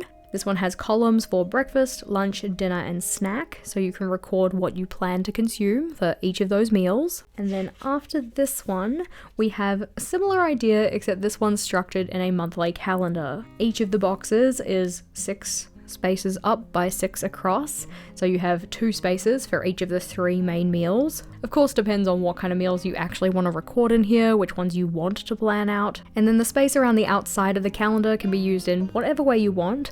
I've got things like preparation tasks for meal planning, we have meal ideas, or you could just fill it with decoration. The next one we have is a reusable meal planner, which we have seen before, this one in a slightly different structure though, because we have horizontal sections. And then another style using the sticky notes instead of the kind of whiteboard finish. Those sticky notes could also be saved so that you can use them again, especially if you have certain meals that you like to have on repeat or ones that you use quite often. And you could structure this one so that it's each day of the week, or it could be structured like we have here, which is each of the meals that you would have. Flipping over, for this layout we have a meal planning cheat sheet, which can be a very useful thing if you find meal planning to be such a chore. So this is just writing out maybe your favorite meals that you have underneath different protein types, ones that are quick, nice like weeknight meals or something like that. You could also structure this slightly differently and do something like the Alistair method, especially if you're not too sure how much space you need to include for each of the sections. So this one just has a space to write down what the meal is, a column to indicate whether it's a favorite, and then columns to indicate which meal type it is. Does it have veggies, or is it vegetarian? Is it gluten-free? Anything you want to record. You could also specify if it's good for larger groups, is it the kind of thing you can prepare ahead, any kind of information that would be useful for your meal planning process. After this one, we have an ingredient-based meal planning list. So this is thinking about the meals that you enjoy that have the same ingredients as each other, so you might want to have both of them on the same week, especially if it's the kind of ingredient where you're not going to use up all of it just doing one meal. For instance, anytime we buy coriander, we try and think of 2 meals that will use it, because we very rarely use the entire thing up with just one meal. So it's essentially a similar layout again, but in this case we have each of these columns representing an ingredient, and you check off to say which of the recipes use those ingredients. This layout is called a this then that layout, so it's effectively something that you could make in bulk or make quite a lot of, and then the meals that you could make after that using that item as an ingredient. So if you make meatballs, maybe you could turn it into a banh mi, or a pizza bread, or a meatball sub. If you make a bucket load of mashed potatoes, then possibly you could turn it into a shepherd's pie, or a potato fry, or have potato tacos. This can be also a really great way to save yourself some time when you're doing your meal cooking, because you already have at least one or maybe some of your ingredients prepared in advance. For our next meal related idea, this is a daily meal theme. So thinking about each of the days of the week and assigning them a kind of like category or theme that you can plan within. So, you know, like Taco Tuesday, but then also thinking about the options for each of those. So if Monday is pasta night, what kind of pastas could you have? That way, yes, you do have pasta every Monday, but you're not having the exact same pasta every single Monday. After the meal related layouts though, then we're into the ideas related to reading journals. This one was a long awaited video on the channel, mainly because there were just so many ideas in this one. So strap in, get your paper, make sure that you write down some ideas. Of course, these are going to be like reading journal ideas, but if you wanted to use them for any kind of media journal, like recording your movies, TV show, podcasts, or whatever, make sure you're thinking about how can I take these ideas and tweak them to something that's going to be more useful for me. The first idea is just a list of ideas. This is actually how I started my first reading journal, because I had a lot of layout ideas, but I wasn't too sure which ones I was actually going to use, so I thought I'd just jot the idea down and come back to it later when I figured I might actually make use of it. A lot of these ideas are featured in the upcoming pages, so flipping over, we have a rating scale breakdown. This is where you have effectively your system for rating your books, mainly so you're applying a more consistent kind of approach to this, rather than saying something's a 3-star and then 2 weeks later saying something else is a 3-star, even though it was distinctly worse, or something like that. You could also have some notes about the system you're using. For instance, Corpile is one system that a lot of people use. It was also the system I was previously using, but not anymore. You might want to have a list of the different genres that you're reading, either as a way to kind of diversify your reading, or possibly just like check off which ones that you've actually read a book within or something similar. This is not an exhaustive list, there are plenty more genres, but flipping over, the next idea we have is book-related acronyms and terms, especially if, you want to post things on social media and you want to use like, I know the common lingo or something.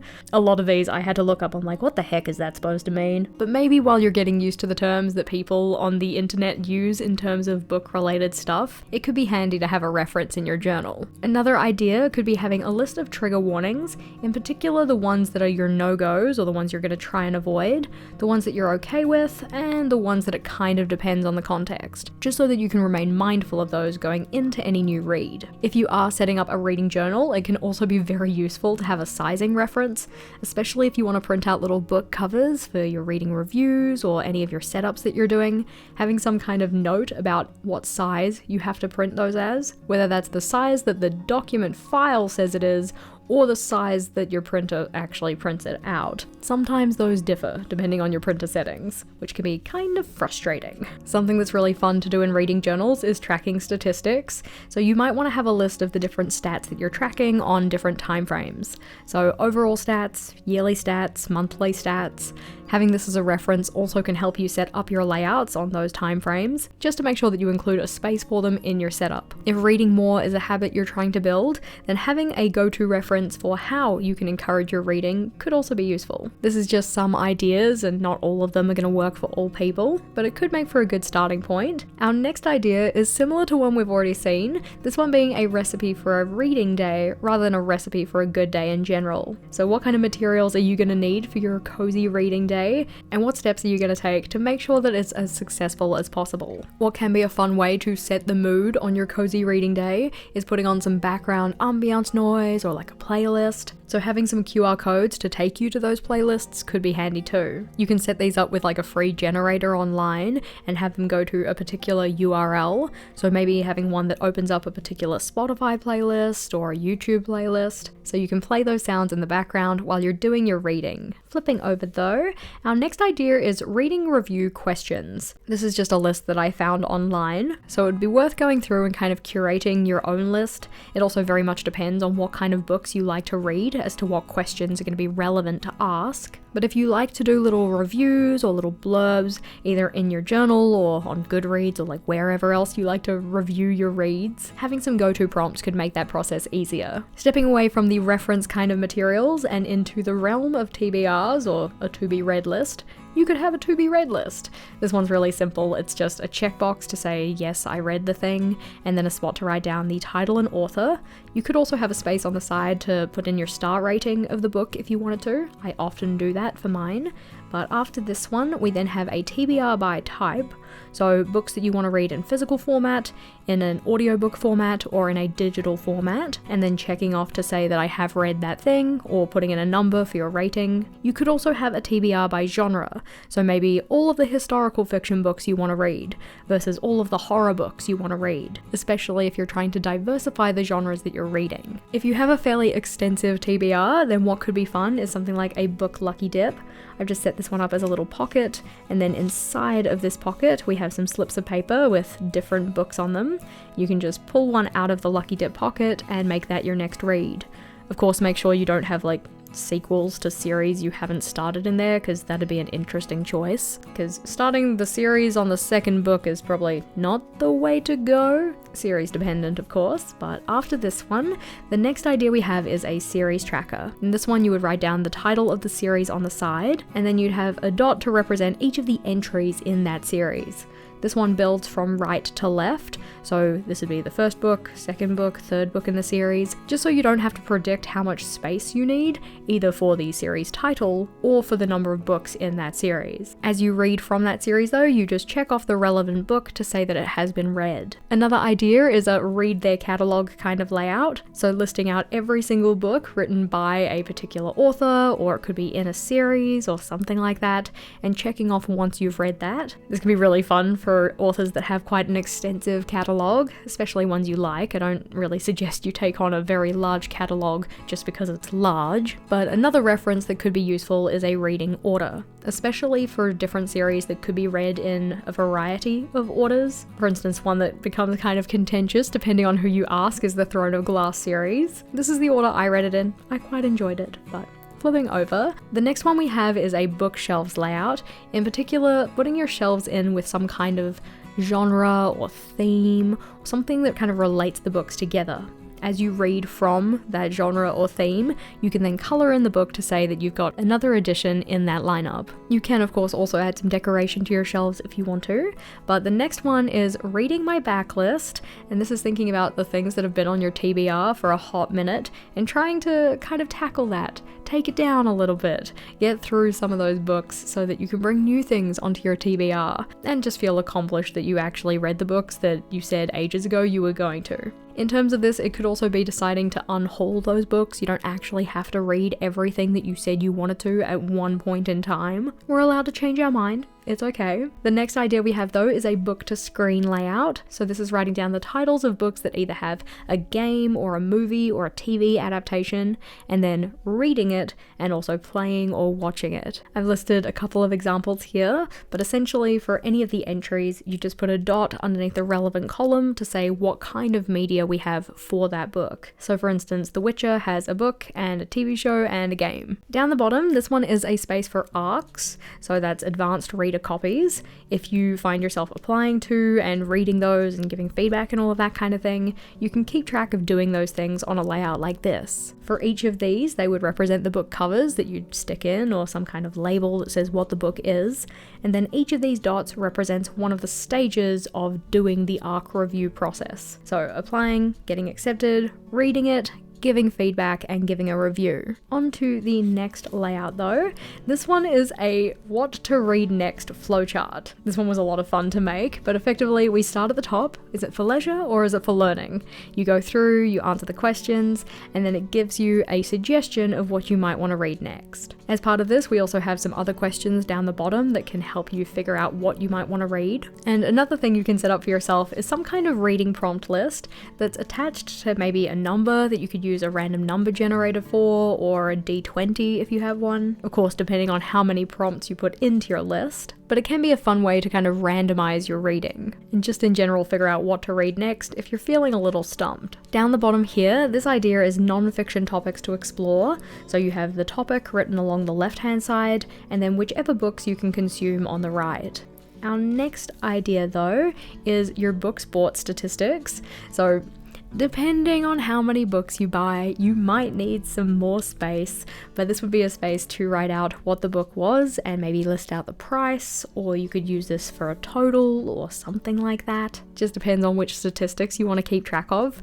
And as said, you might need to change the sizing of this, just depending on how many books you buy. Another layout type you might want is a books I own list. So you can split these initially when you first write them down by ones you've read versus ones you haven't. But as you read those books, maybe you'll need to check them off. Maybe as you unhaul them, if you've finished them and don't want to keep them, you could indicate that in some way. Effectively though, it's just a way to keep track of your own personal library. And similar to this, you could also have a space for your book wish list. I've separated this one out in terms of the format, so physical, audio, and e-reader, but you could also split them in terms of genre, just in terms of how much you want them, or just leave it as one big running list. Another layout you can include is something like a book's unhauled list, so writing out the titles on the book spines like we have here, or possibly you could have one of these for each of the 12 months and color code the spine based on how many books you unhauled. In this iteration you can see we have a little color code to say whether the book was donated, gifted, or sold, and you can also think about the value that you've earned back by selling your books and maybe add that to your next book buying spend. A layout that I think is a lot of fun is a how much did the library save me layout.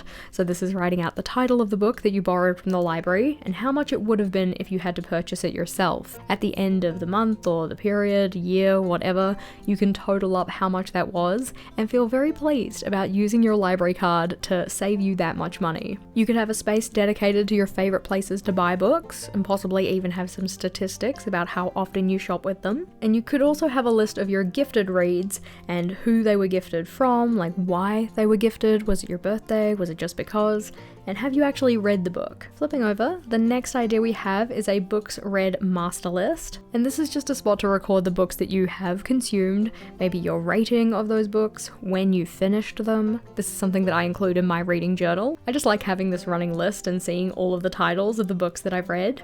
You could also include the author name in here if you wanted, but I usually just keep it simple and stick with the title because I've read it, so I kind of know which book it is already. Another way of displaying this is something like a bookshelfie. way. So this is having a bookshelf layout. I've just done this one as a printable. That one's available in the little shop because I find it a little bit easier just to print and stick than I do to draw. But in this one, you could color code them by the type, you could color code it by the year published, whether you acquired it through purchase or donation or gift or whatever else. Rating is another way that people commonly color code theirs. But our next idea is a layout dedicated to the authors you read from. Possibly you could do some kind of stats breakdown to see how many of their books you've read before. And you could also have a spot to dedicate to your favorite authors too. It's just nice to celebrate the people who are doing good work. One of the layouts that I have in my reading journal that I really loved was a just kind of like summary of the covers of my reads. If you read a lot of romance books, you can get a very pretty rainbow going on here. My rainbow wasn't quite as impressive as this one, but I did actually pick these out so I could make a rainbow layout here. But if you enjoy printing covers as much as I do, it might also be nice to have a space dedicated to just your favorite reads. Around these covers you could also include quotes and thoughts and notes and doodles and ephemera, whatever else. But another layout idea you could have is a DNF graveyard. I have seen some people draw this out so there are actual little tombstones and they've written the book titles on them, which is kind of funny. This one is just a simple list where you write out the title of the book and the date that you decided you weren't going to finish it. On to the next spread. The first idea is a spot just to record any book notes. Notably, I have not actually written anything in here because these were just idea videos. It took me a really long time to set up all of these reading related layouts, and if I had to go and actually write notes down for all of these, it would have taken me a lot longer. But you could have a spot to record any notes that you have from any of the non-fiction books you're reading in particular, or you could have layouts dedicated to reviewing the book or deep diving into it, thinking about some of the questions around the book, whether that's like around the narrative or the writing style or anything like that. You can also do a similar thing for a series, so thinking about all of the entries in a series, or all of the entries currently out, and what were your thoughts about the series as a whole? Not necessarily just the individual books, but the overarching narrative or anything like that. Another style of review that could be a lot of fun is something like a dual format review, so putting like the book versus the film if they have a film adaptation of the book, or in some cases the book versus the film versus the TV show, and just talking about how well you think it was adapted to a different style of media, which parts you liked, which parts you didn't like, anything like that. Our next idea is a reading rating space. And in this one, we've set it up like a little reading cart. You could then write what the title of the book is on a separate little piece of paper, and then stick it into whichever shelf it belongs in. In this case, we have the 5-star reads at the top, we have the 4-star reads on the second shelf, and then 3-star reads at the bottom. You could also have carts for the 2-star and 1-star reads, but I figured I probably wouldn't even bother if I was going to do a 2-star or a 1-star on a layout like this. The next idea though is a space to record any words that you've learned. I find I learn quite a lot of words through reading, and I don't necessarily remember them, so having a space to write them down would probably be a good idea. In this style here, you could write down what the word is, you could write down what type of word is it, so like is it a noun, an adverb, a verb, whatever else. You could have the phonetic pronunciation of the word, and then the definition and an example. You might have to include a little bit more space to record all of that, but this is just an idea, so I wanted to fit it into this page here. Another layout you could have is a spot for any quotes that kind of resonated with you, so as you're reading, if something really stands out like, ooh, I like that, then you could note that down for future reference. The idea we have at the bottom is book-related journaling, so in particular, like I'm thinking non-fiction here, especially ones that have prompts or questions for either like a daily or a weekly basis, so you can write down your thoughts in response to those questions. Flipping on over though, our next idea is what I think is a little bit of fun, and this would be doing a space for 1-sentence reviews, especially because I'm not the kind of person who typically likes to do a lot of writing when it comes to reviewing my reads. Having a 1-line review style could be really fun. You can see a couple of examples here, but our next idea is having a space for plot summaries. These could either be ones that you've copied off the back of the book, or they could be ones that you've kind of written yourself after you've read the book, mainly just as a way to jog your memory as to what happened, especially if you've read the book and you really enjoyed it and you're gonna want to read the sequel, but the sequel isn't out yet. Then just before it comes out, you can come back and read your little summary so that you can get that book as soon as it's ready to read. The next idea is having a spot for plot twists, so the ones that were good and you were like, oh, that was an excellent piece of writing, versus the ones that weren't so good. Maybe they were obvious, they felt a little silly, it just didn't really work. And on that note, you can also have a spot for your reading likes and dislikes. So things that you really enjoy in your books versus the things that you're like, yeah, I'd rather not have that in here. For instance, the miscommunication trope, but it's fine. You might want to dedicate space in your reading journal for any of the characters that you love or that you can relate to. And an idea that I know my friend likes is book boyfriends. So what was the book? Who is the boyfriend? On to the next one though, you could also just have a space to record your reading habits. This is effectively like an all about me, but reading edition. So what's your preferred format? What is the best time for you to read? What kind of book buying habits do you have? What are your favorite genres, your favorite authors? Anything like that. And another space that you might want to include is something like book clubs that you're in. I've got two here, the Bujo Buddies book club, which is my book club, and the Page Mages, which is the book club of Erin Smith. And as related to book clubs, you could also have a space for book club information. So how often do they meet? What's the name of the book club? How many participants are there? What have you been reading? Are there any recommendations or anything like that? The information you actually include depends on the structure of the book club, but something that I very much enjoy including is a book club summary, or because mine's a monthly book club, having a space to record which book we read for each of the months. I don't include anything like ratings on here or even specify which month it was, mainly because it's in chronological order, but it makes for a fun summary for the month. And what you might also want to do is have a space for some book club meeting notes. This could include an agenda for the book club, any thoughts that you had before the meeting, any thoughts that you have either during the meeting or after the meeting, as related to the read. And another fun social book related layout is something like a buddy reads layout. This is where you write down the title of whichever book you were going to read with other people and then who you read it with. You might also want to record who actually finished the book and what they rated the book, just to kind of see what the differences were in terms of how that book was received. Up next, you might want to dedicate a space for any recommendations you get from people.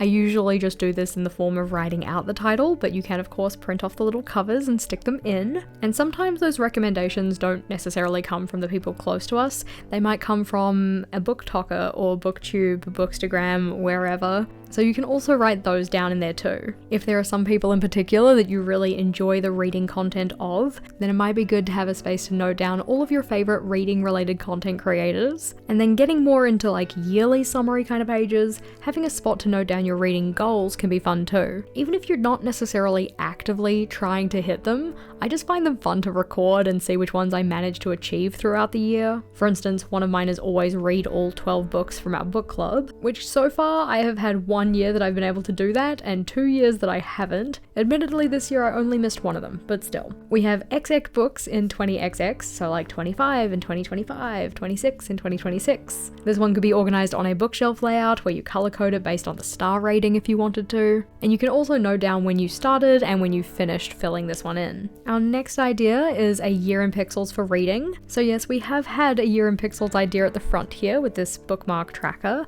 but a year in pixels is really flexible. It can be used for so many different things. So in this case, did you read, did you not read, or did you read and finish a book? Next to this one, we have an anticipated releases layout, which could also be done in a structure like this as an annual release calendar. In this version, you just check off once it's been released, what the title is, when it's coming out.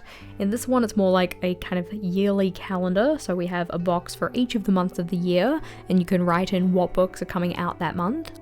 And then another annual style layout is something like a reading challenge calendar. So thinking about each of the months of the year and which reading challenges you're going to be undertaking. You don't actually have to do reading challenges. I mean, funnily enough, you don't actually have to do any of the layouts in this ideas video, but hopefully you do have some ideas so far. The next one we have though is an annual reading tracker, so similar to a year in pixels, but because a year in pixels is organized by month and by day, this one's a little different because it's just every day of the year, minus the 31st of December because I forgot to write it in, but just going in, putting a little dot to say yes I read that day, or leaving a blank if you didn't read, or did any other reading related habit of course. This one is a full year reading list, so writing down the title of the book and then underneath the relevant initial for whichever month you read or finished that in, then noting down what day you finished the book. This one is a monthly TBR, so doing a little stack of books to say these are the books I'd like to read this month. You could then also color them in as you read them if you wanted to. And this isn't necessarily to say like, oh my gosh, I have to get through all of these books this month, because we want our reading to be enjoyable. It could just be like, this is my pile of possibilities. These are the ones I'm hoping to get to this month. On the next spread though, the idea we have here is a monthly reading calendar. So this is effectively the when did I last layout, but just thinking about it in terms of reading. So using a highlight on the calendar to indicate when you were reading particular books. And the next monthly idea is having a monthly reading challenge page. This one would just summarize the books that you were reading as part of some kind of reading challenge. I find reading challenges a lot of fun. They're just like a kind of way to just gamify and further enjoy your reading. This idea though is a month in review in terms of reading. So this could be what you read versus what you bought. You could put in statistics, your favorite and least favorite books, where you sourced your books from, any kind of stats you think would be fun to record. Flipping over though, our next idea is a reading bingo board. So this one just has little prompts for your reading, and then as you read a book related to that prompt, you color it in. You can set yourself up rewards for it if you want to. I usually don't, but it's just another fun way to kind of gamify your reading. One that is quite common in the community is a Goodreads challenge, so just setting yourself a certain number of books that you want to read across the year. As you read them, you just colour in the box to say that one is done. Another common challenge is the A to Z challenge, so trying to read a book for every letter of the alphabet, whether that's in terms of the title of the book or the author of the book. Or sometimes people will just do both. This one is a challenge that I'm undertaking for 2025, so 52 in 52, or 52 books that you read across the year. As you read them though, you just colour in the book on the bookshelf, or you could probably also write the title in if you use quite small handwriting. We have a trope challenge, which is obviously quite similar to the reading bingo in terms of its structure. It's just that these are tropes instead of just general reading challenges. And another challenge you might want to undertake is a reading throughout the ages, so reading a book that was either published in or set in each of these different decades. Can be kind of difficult depending on what kind of books you read. Another idea is doing a reading Monopoly board. You can set one up for yourself, or there is like an official reading challenges called the Bookopoly Readathon. That one in particular is a monthly challenge though, whereas you might want to set it up as kind of like an anytime challenge in your reading journal. Another challenge that people do find a little bit of fun is to read the rainbow, or read a book that has different colours on the cover, so a red, an orange, a yellow, so on and so forth. Similarly, we also have read around the world, so trying to see how many countries you can have, either in terms of a setting, or maybe the author was born there, maybe it was originally published there or something. Just make sure that if you're doing this one, you find a map that has New Zealand, otherwise I'll be sad. The idea we have here is read more of XYZ, so it depends on what kind of categories you want to read on. These could be genres, these could be a style of book. In the example we have here, we've got manga, graphic novels, litfic, mystery, and non-fiction. For each month of the year though, you just record how many of those types of books you managed to read. Down the bottom, we have a reading Kanban board. So on a little sticky note or something removable, you'd write down the thing you need to read. When you've started reading it, you'd move it into the next column.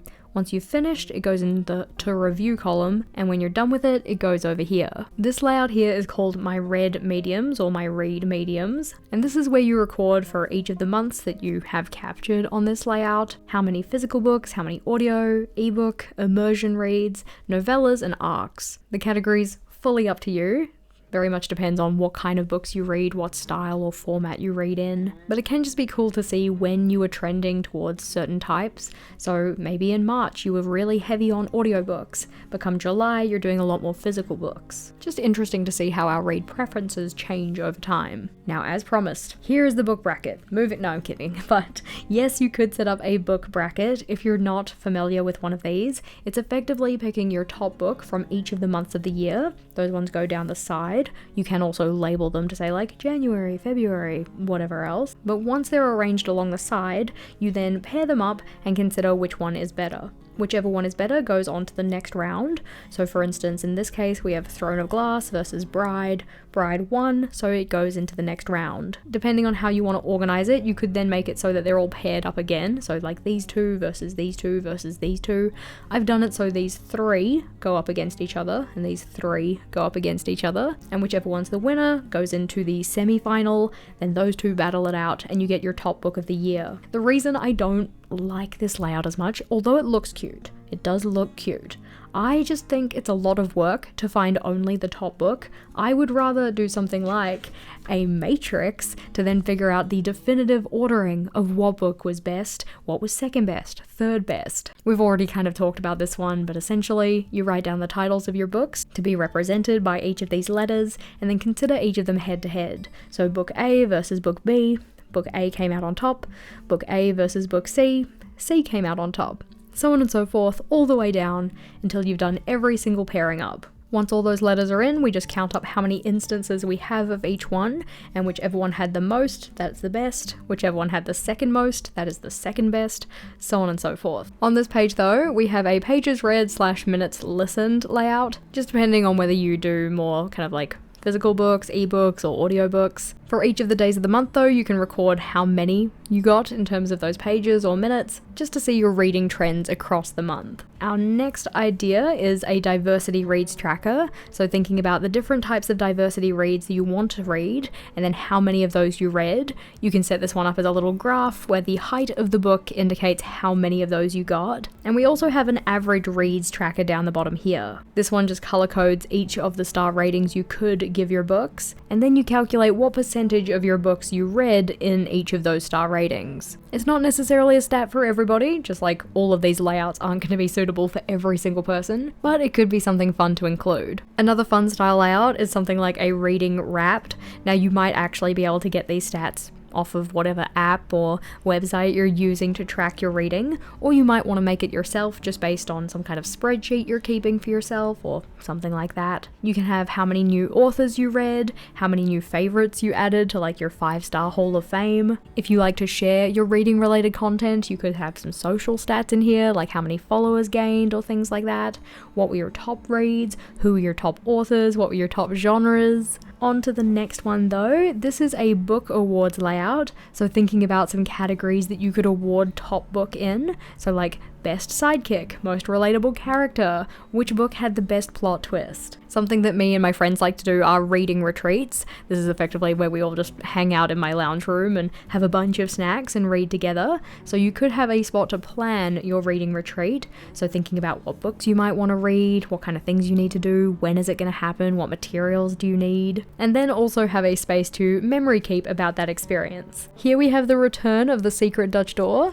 So you can see that we've got the Dutch door down the bottom here, and then when you flip it up, you might want to put down some secret reads. So maybe if there are particular reads that you don't necessarily want on all of your other layouts, maybe they're a little bit outside of your regular reading. You don't have to be ashamed of your reading here. Whatever you want to read is fine, but it could be cute to have a space to record those that was not so visible at first glance. Flipping over, the next idea we have is a popular reads takedown. So this could be taking a bunch of books that are very commonly advertised online, they're talked about a lot, and a lot of people say that they enjoy them, and maybe you want to read them out of spite, and maybe you want to read them because you think they'd actually be good. Effectively, you just list out all of those books and check them off as you read them. If you enjoy getting reading related subscription boxes, you could have a space to outline which ones you're getting, maybe give them a rating. You could do some memory keeping about what you got in the subscription boxes. And then the idea we have at the bottom is a second language reading log. So writing down what language you read in and what the title of the book was, especially if you're trying to develop any kind of second language that you're learning. Something that I love in other people's reading journals that I don't really do in mine is something like reading related collages.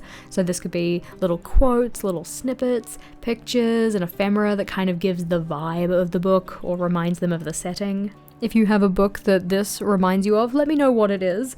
I just made it out of some materials I had. I didn't have a particular book in mind, but I'd be curious to hear your thoughts about it. So, flipping over, another fun one is putting in reading related maps. Now these could be actual maps that are like actually found within books, or it could be something like this where I just made a map that was all about different reading related tropes or happenings and stuff like that. I drew this into the front of my reading journal and then turned it into a printable that's available in the little shop. My favorite part is probably Steve. He is the MVP. But after this one, then we're away from the reading related ideas and into different styles of weekly. For all of these weeklies, I used these mosaic tiles as decoration. So on this one, what we effectively have is kind of like a 6-box weekly, where we divide each of the pages into 6 boxes, and then 7 of these are assigned to the days of the week, and then the remaining 5 are assigned to decoration. It's not a perfect 6-box split because the decoration is square, but we have Monday through to Sunday, and then flipping over we have a different style which has 3 columns per page, and then I just tucked the decoration into either end of those columns. In this one we have Monday through Friday, and then the weekend is shared in the space down the side here. If you wanted to, you could remove this decorative piece so that you have a bit more space for that weekend, but flipping over, the next one we have effectively leans into the 6-box again, but this time we have 7 designated to the days of the week, 1 is for notes, and then the 4 in the middle makes a panel of decoration. You can make this decorative space a little bit smaller if you wanted to, especially if you just need more writing space for each of the days, but these are all ideas and you can just use the general structure and tweak it to fit how you want to use it. This one has the weekdays broken down into work-related tasks, home-related tasks, and then some kind of health tracker down the bottom. So maybe that's amount of steps or amount of water or anything like that.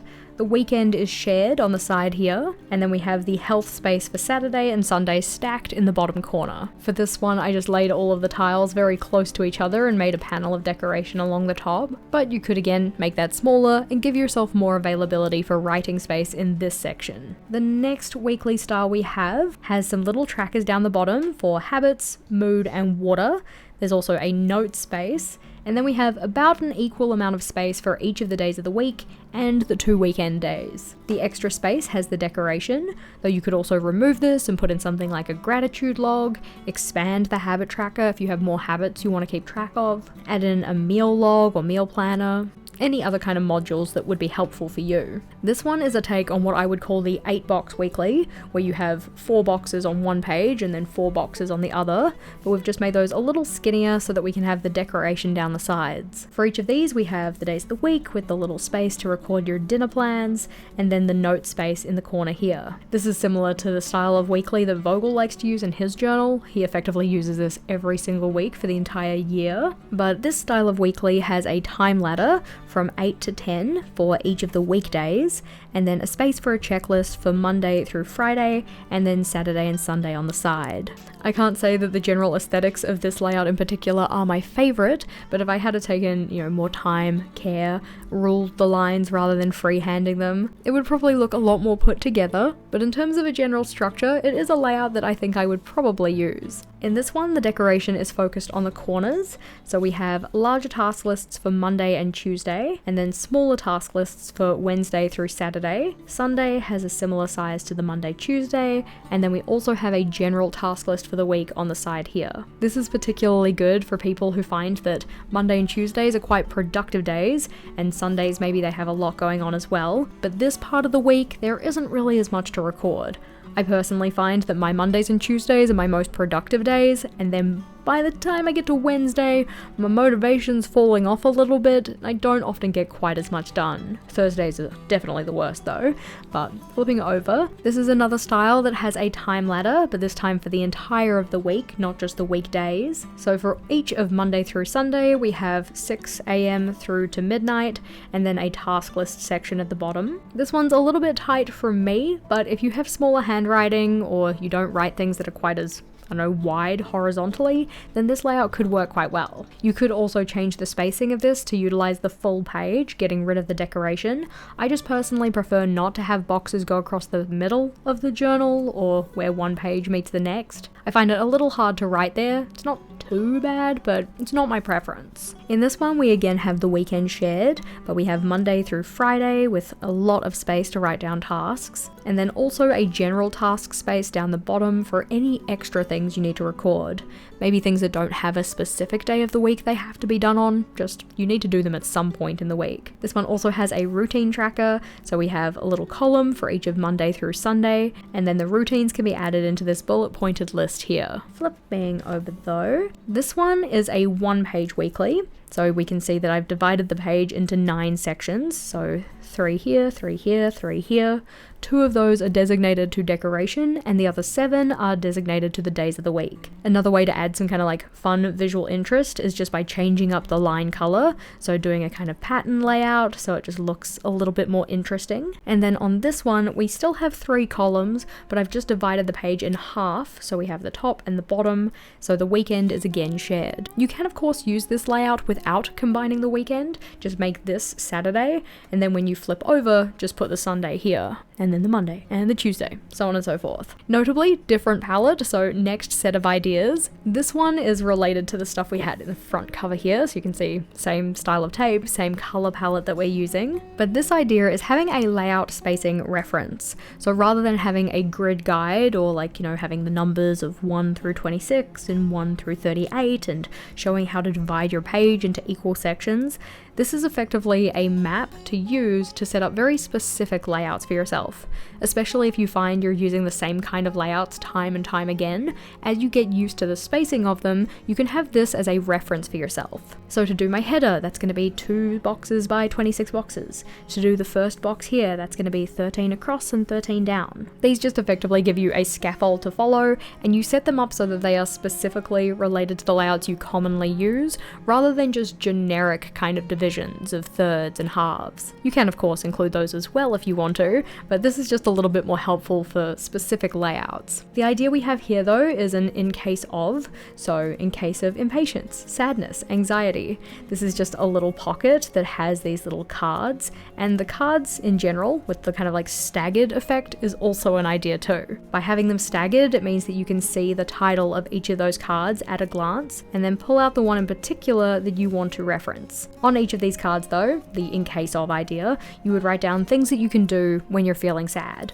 or things that you can do when you're feeling anxious. Slide those back in, we'll pull them all out together, so making little cards with steps for tackling complex feelings and emotions. Add things to do, resources, stuff that you've found helpful before, and so on and so forth. Putting those ones back in though. The next idea we have is a dope menu, and this is effectively setting up a little menu for yourself of things that you can do for a little dopamine kick.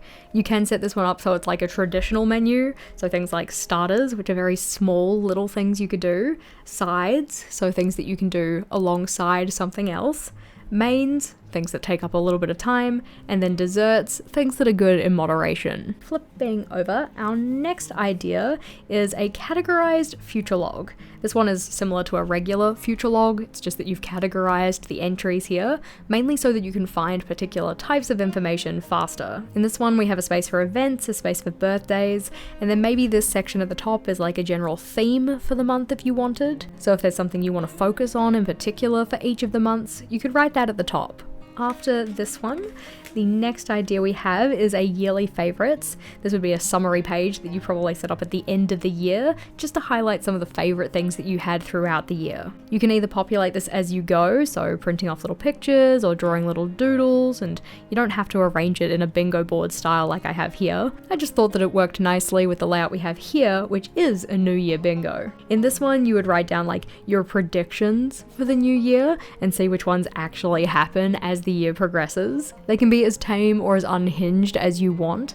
I've in particular made this one as related to like celebrities and like celebrity drama, but it could be related to things a little closer to home, maybe stuff related to your life, things that you hope will happen or think might happen, any kind of like just for fun predictions. And it would also be a really fun New Year's Eve game, so setting up a bingo board with other people and then throughout the year seeing who can get a bingo first. On to the next layout. For this one we have waterfall tabs or waterfall Dutch doors as an idea. This is where you have a series of layouts where you've subsequently cut away less and less of the page. So this first one has quite a lot cut away, then the next one has a little bit less, then the one underneath that has a little bit less again, so that you can see the edges of the pages from a glance at the front here. This is a really good opportunity to use a bunch of different tapes or just do some pattern work or something like that. Makes for some very fun visual interest. But our next idea is called Inspiration Station, and this is a space to write down any ideas that you get from either pieces of media you're consuming, just general ideas that pop into your head at any given time, anything you might want to action or do at a later date, but not for right now. In this case, I set set it up in the Alistair method. So we have columns for the different types of ideas. So maybe it's ideas related to journaling. So hopefully, as we've been going through this video, you've been noting down some of the ideas you want to try. It could be ideas related to cooking, related to, I don't know, energy levels, if that's something you're interested in. Whatever areas you're collecting inspiration in, you can just set up a little icon related to those, and then record your ideas on the side here. Another journaling idea that I have found very useful is the completed page checkbox.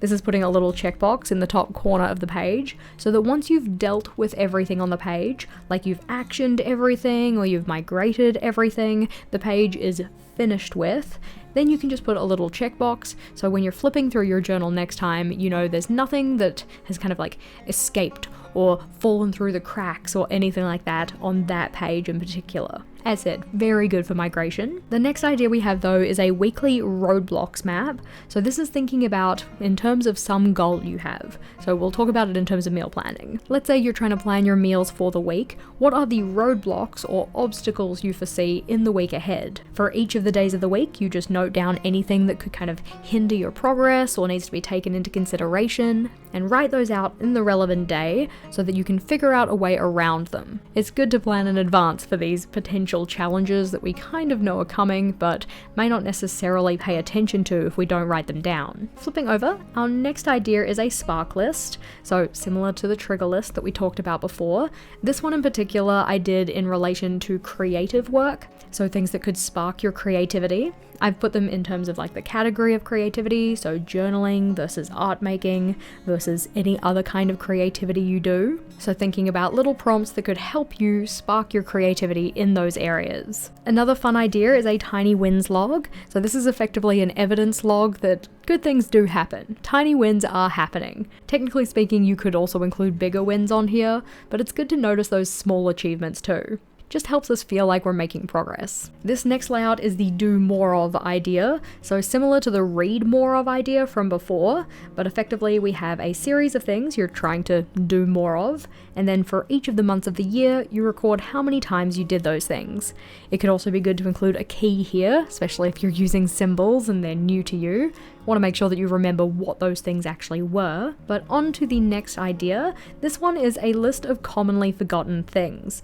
Now, depending on what you're doing this in relation to, you'd probably set up a different list for each of these, because you don't want your commonly forgotten packing list items along with your commonly forgotten new term preparation tasks. Separate lists, but these are some examples that you could make those kind of lists for. Another idea is including a QR dashboard in your journal. This can be for just helpful links to things that you reference often, that you just want to be able to whip out your phone, scan the QR code, and it takes you directly there. As we mentioned before, you can find QR code generators online where you can generate those for free. But our next idea is the want analysis.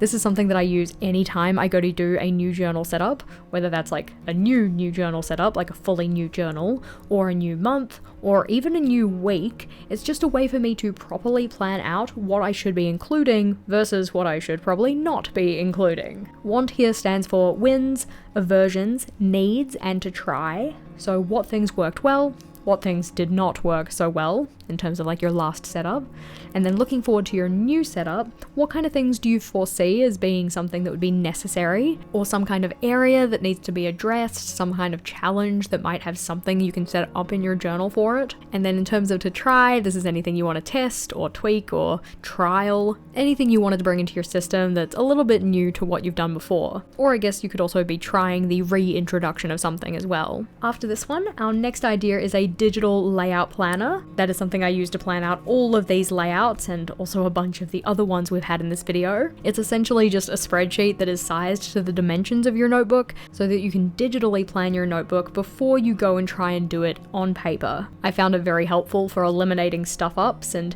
also not having to sketch everything out in pencil first, because sketching in pencil means you have to erase the pencil, and sometimes erasing the pencil leads to smudging. The idea down the bottom here is a master index.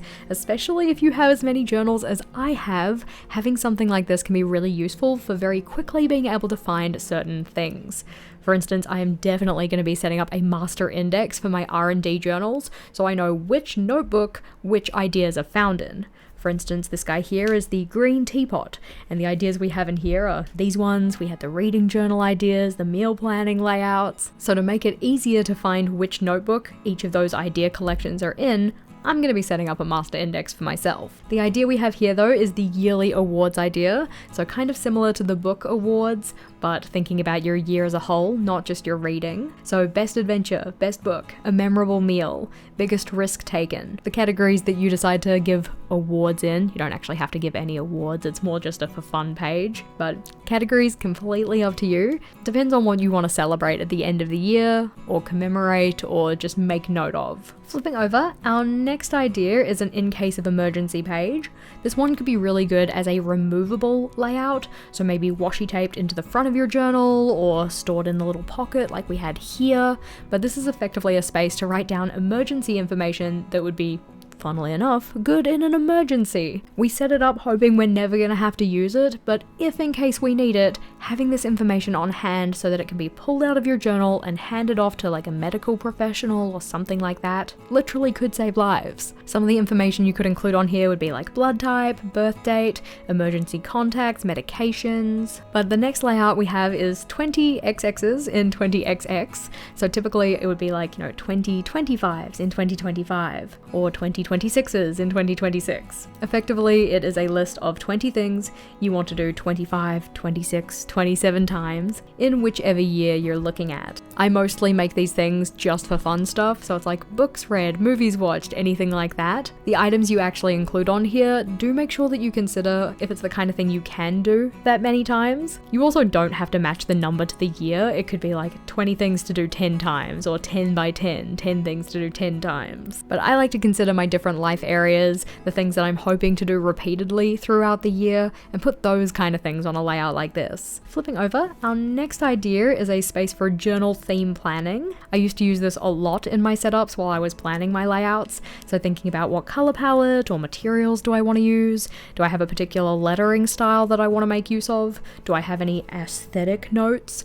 Like, do I want high contrast, or do I want it to feel whimsical, or anything in particular? And then also, very importantly, what spreads do I want to include when doing my setup? I'd often do this for monthly theme planning, so I'd have all the monthly layouts listed here. But our next idea is having a themed checklist. Now, there are a lot of ideas for a themed checklist, but this is effectively a reference page that you set up in your journal so that you can refer back to it time and time again. For instance, one that I could have would be a video making checklist, but one you might want to have would be like a master packing list or a travel checklist, a checklist for a project that you're working on. Over here we have the routine summary, which is similar to the layout we saw for the cleaning related summary. So thinking about the days of the week and the things you want to be doing on each of those days. And at the bottom we have two versions of the prioritized task list, this one being prioritized in terms of high, medium, low, and this one in terms of when you're going to do the thing. So do we need to do it first? Is it happening today? Can it happen tomorrow? Or at just some point this week? On to our next idea. This one is a gamified goals list. So thinking about what is the goal, what are the tasks that you can do or actions you can take for the goal, and how many points can you assign to each of those. As you do the tasks, you collect points, and as you collect points, you level up. Depending on how many points you get, you can also have a leveling system. When you level up, you might want to have some rewards attached to those to kind of incentivize yourself. But the idea that we have at the bottom is also a lot of fun, and this is a roadmap of the year. This is effectively a memory keeping style layout where you can map out the things that happened in the year from start to end, just as a little visual memory keeper to see all of the kind of memorable moments. But on the right, this layout is for annual productivity tracking. In this one, you would outline a selection of different tasks you can do on a weekly basis that are productive, and then on any of the weeks you successfully do them, you just indicate that with the letter that is representative of that task. Effectively, across the year though, you can see which weeks you were the most productive as they have the highest bar. On to our next one. This one is reflection questions reference. So previously we had those on the little cards that you could like slip into that front pocket in your journal or something, but you can also just write these directly into your notebook. In this case, I was thinking of something like a financial review and the questions you might ask there versus a goal review and the questions you'd use for that. Very much depends on the type of reviews you like to do, but a layout that I know is very helpful for some some people and would definitely have been helpful for me for the kind of busy Christmas season and buying all these gifts would be something like an online shopping tracker. So when did you order it? Who is it coming from? Description of the item so that you actually remember what it is when it arrives and you can check it off. How much was it? When is it expected? And then you can check it off when it does actually get to you. The idea we have over here is a fortnightly plan. This one in particular highlighting the weeks that we have in the fortnight and outlining any of the priority tasks that you have. You can also have a space for a meal plan, so thinking breakfast, lunch, dinner, or it could be things to do in the morning, afternoon, evening, or you could remove these lines and have it as a line a day or something like that. And then down the bottom we have a space to outline any of the events that are happening throughout the fortnight or 2-week block of time. As for the next idea, this one is a meal planning dashboard. So we have Monday through Sunday for lunch and dinner, and each of the meals are just written on a sticky note. You can then take that off, put it into your meal kind of bank so you can save it for next time, especially if it's a meal you guys eat a lot, and then move over new meals to say what you're going to eat for the next week. You could also color code your sticky notes based on different types of meals, or maybe have your favorites in a particular color compared to the other ones. I just kept these ones purple because all of these layouts were purple. But after this, we have the stuff that's related to my life admin gamification. That's a separate video on the channel. Effectively, something I'm trying for next year is to incentivize myself to do things that aren't work by giving myself points for completing them. Here we just have different life areas and breaking those down into tasks.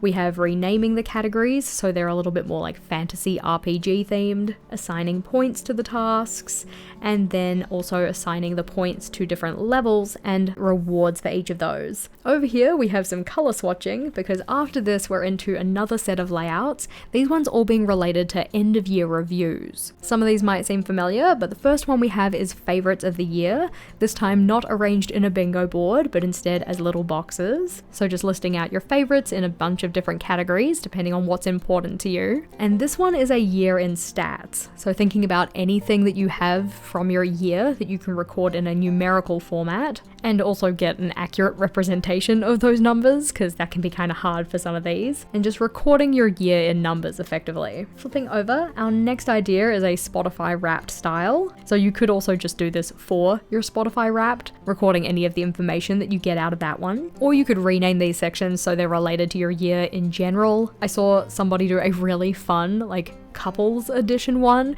where they're like, we had 6 arguments this year but we had 7 last year, so we're doing great. It was really cute. But the next idea is a timeline of the year. So this one's starting at January, working its way around to December, and then coming off of this you just do little day numbers and write down a little description of what was going on. Only really for the key or highlight moments, not for every single day of the year. Another fun one though is a year in pictures. So you could take a picture from each month of the year, or it could just be like your 12 favorites or more, depending on what space you're using. And another fun one can be like an all about you snapshot at the end of the year. So thinking about, come the end of the year, what's life like? What are you proud of from the year? What was an oops moment? What are your current goals? What's something you recently accomplished? For each of these, I just wrote out the little prompt and then next to this filled it in. But the next one we have is a structured style review. So this is asking yourself some targeted questions. I typically do these in relation to my goals and goal setting. I find it nice to have kind of a structure for this where it's like prompt, response, prompt, response. But a prompt response style that is definitely a favorite is a then and again layout. This is one that you fill in at the start of the year and the end of the year, so January 1st, December 31st, as related to the prompts we have in the middle. I typically pick prompts that I think something is going to change with them. So for instance, like a recent movie watched, that one I'm probably not going to be watching the exact same movie. An event that I recently went to and enjoyed. Something I'm looking forward to, something I'm nervous about. As said, that one is a go-to for me. But on to the next one. This could be a sketch note style type of review. So taking different moments from the year and drawing little doodles, using different styles of lettering. These ones can look really cool when they're finished, and you effectively just start in one corner and build your way down, just fitting things in wherever they can fit in. A style that's a little bit easier though is something like a monthly summaries layout. This is where you just have a box for each of the months of the year and write down some notes about things that were happening, whether they be related to kind of like world events or just stuff related to you. After this one, I do have a little bit of extra space in this notebook, so I'm going to have a little bit more to fill in. But as said, I had 7. R&D notebooks for this year. So we also have this one that I used for ideas too. The reason that I started in this notebook before fully finishing the last one is because this was a sponsored video. So this notebook comes from Typhosi. You can see again I've got an index with some ideas about what things I was including in here so that I can glance at this and know what's included. But the first set of ideas we had in here were flexible layouts. So essentially this is set up so it's like a future log, but you could use it for other things. It could be for monthly summaries. It could be for like a monthly habit tracker or routine tracker. You could use it as a birthdays and anniversaries log. Write down just the accomplishments from the month, that kind of thing. Flipping over, the next one is a year at a glance. So you could just use it as a reference for when each day of the year falls on in terms of the day of the week, or you could use it as a tracker for something. So we've seen previously as a habit tracker, as a contact log. You could use it to record your sick days from work or when the holidays are going to be. Lots of different options.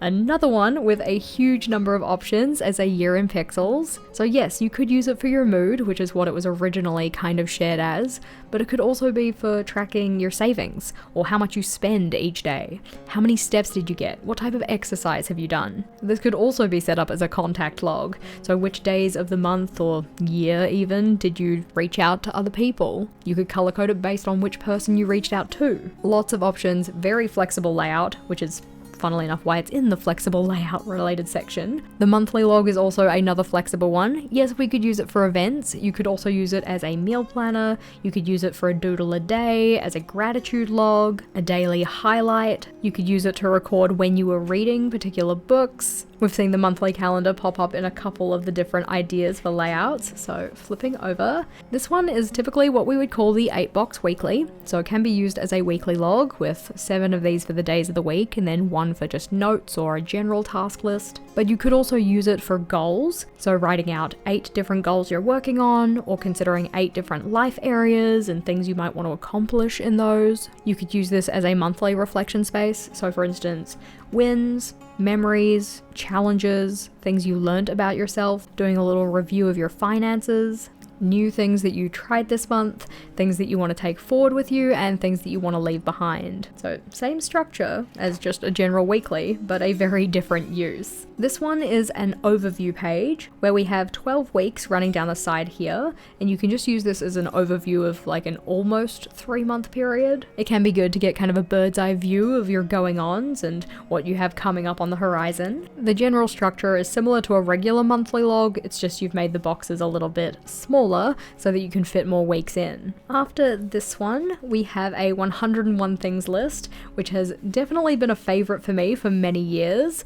This one's set up as a Dutch door, so the top of the page has been removed, and you can just list out 101 things that you want to do across the year. I like to record the number, what the task is, and a date that I completed it, and I typically try and make these things very small, very bite-sized, just for fun. I also sometimes include things that I kind of just know are gonna happen, like celebrate my birthday. But it can be a very fun memory-making style layout. After this one, the next layout we have is the Future Me Problems list. We have already talked about this one, but the way I've set this one up is so that we just have a column down the side to check off when the task has happened, and a spot to write in what the task is. You could also include a symbol or a little dot or something that indicates that the task is a priority, just so that you can very easily at a glance pull those out of what can sometimes be a very full layout. Flipping over, another 2 essential layouts for me are the Then and Again layout, which we saw before, just another fun kind of reflection page. I usually do this so it's the start and end of the year, but you can also do it so it's just the start and end of your journal. And another one that I include quite often is a letter to my future self. I'll often write this at the start of the year to open at the end of the year, and the actual layout itself is just a little pocket that I either stick in by using an envelope or a scrap piece of paper or something like that, and then I can type up my letter, fold it up, and stick it into the pocket. So it's nice and safely kept for the end of the year. The layouts that we've got here are related to self-care layouts, and ones that I actually kind of stand behind, or ones that I've used previously and found to be helpful. The first one we have is a self-care routines tracker, where we have a column for each of the different routines that you're trying to build or trying to keep track of, and then down the side we have each of the days of the month. On the side here, I also like to include a key so that I know what each of these symbols mean, and you can take up more or less space with this depending on how many you want to record. Another layout that I really enjoy is a self-care bingo. So for a month, I'll usually do a 3x3 because I find that to be quite approachable. Every so often a 4x4 if it's like a 31-day month or something. But this is just populated with different things that you can do to take care of yourself. Some of them will be fun and nice, and some of them will be a little bit more like productive self-care. But flipping over, another layout is the brain dump or a mind unwind. I typically like to call it a mind unwind. I know some people don't like the term brain dump, but this is essentially just an opportunity to get everything out of your head and onto the paper so that you can sort through it, prioritize, and take action. What can be helpful is rather than setting it up in your journal, is doing it on a scrap piece of paper so that you can be as messy as you want.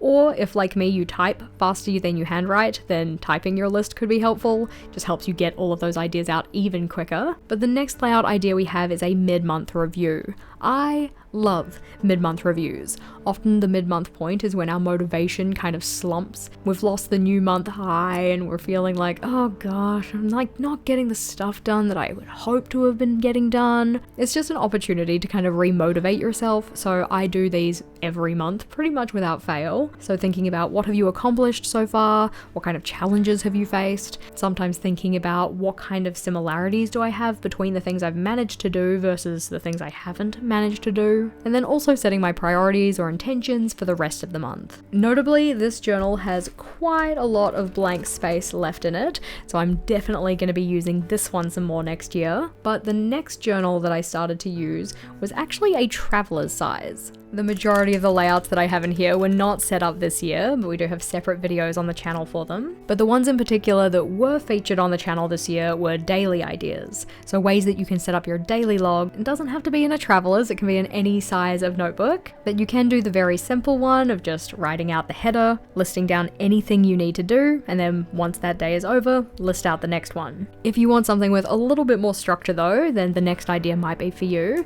In this one we have a header for the number of the month and what day of the week it falls on.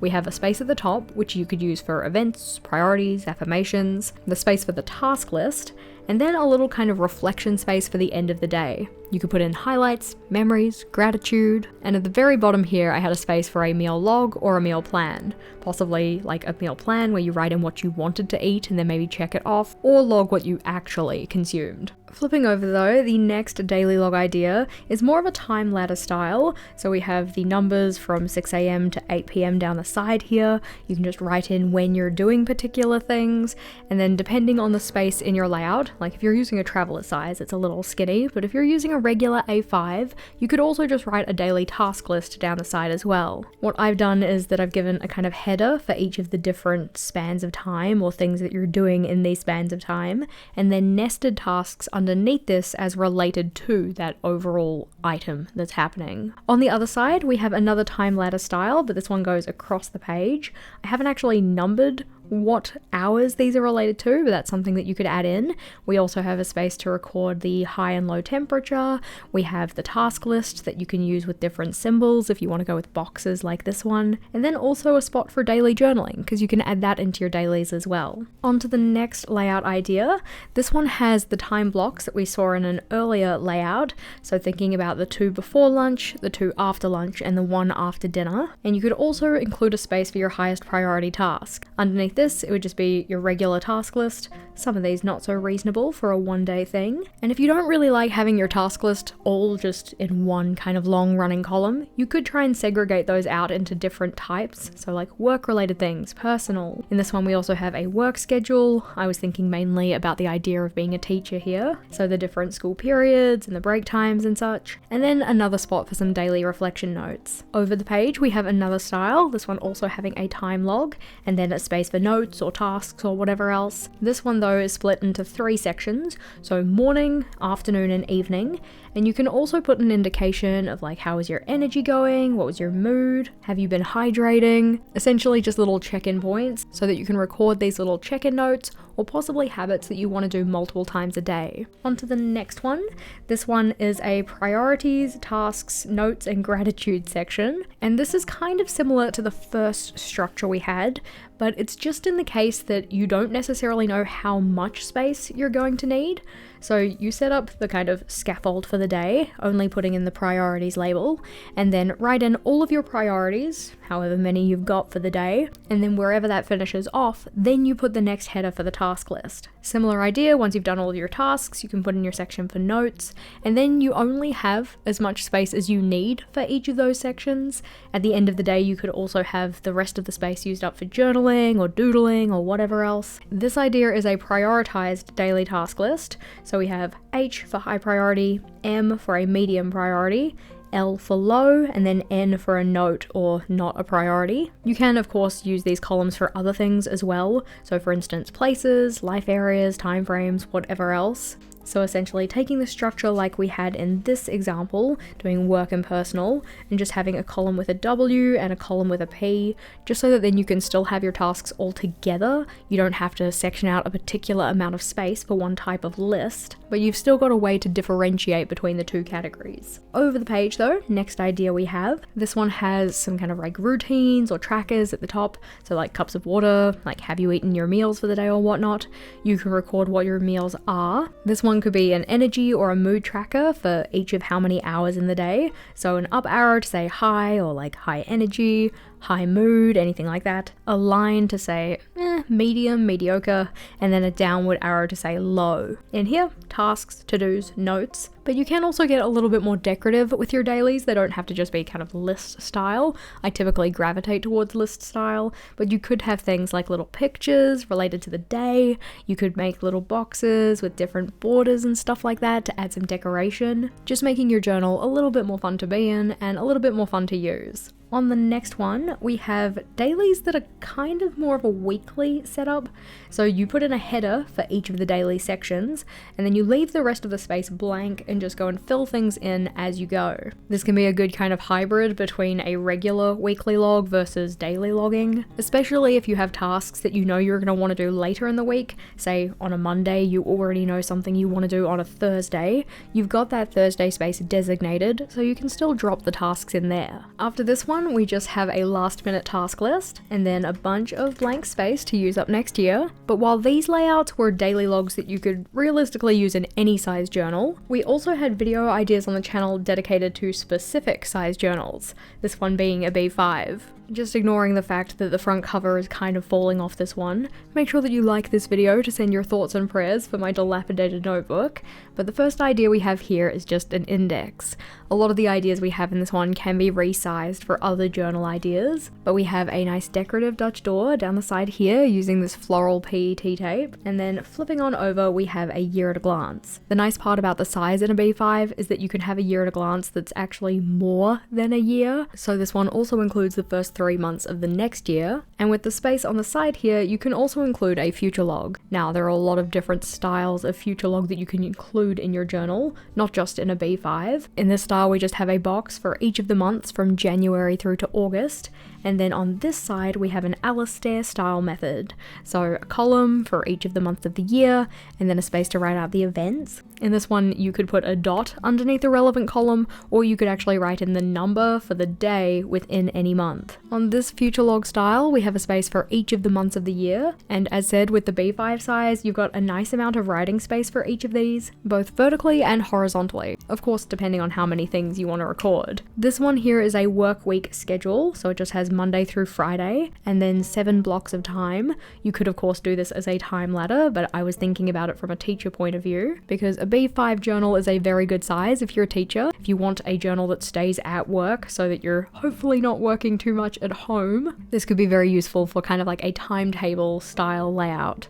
But over here we have a quarterly schedule, so thinking about 3-month periods, January through March for this one, and any events related to each of those months. On the next layout, this one is a term schedule, because as said, teacher layout's great for a B5. So this one is for the term as a whole. You can see we have Monday through Sunday, and then weeks 1 through 13, depending on how many weeks are in the term, because sometimes they get quite long and sometimes they're a fair bit shorter. We can also have a layout related to our timetable, so possibly if you have like a 2-week rotation or something, you can have one at the top and one at the bottom. I would probably be inclined to stick this on the inside cover of the notebook though, just so it's very easy to reference. Over the page, this one is a monthly outline, which can also be used as a style of future log, so we just have a space for each of the days of each month with 3 months per page. You could then do this across 2 spreads, so have this as January through to June, and then the next page being July through to December. But over here we have a study plan. This one would be more so for a student rather than a teacher.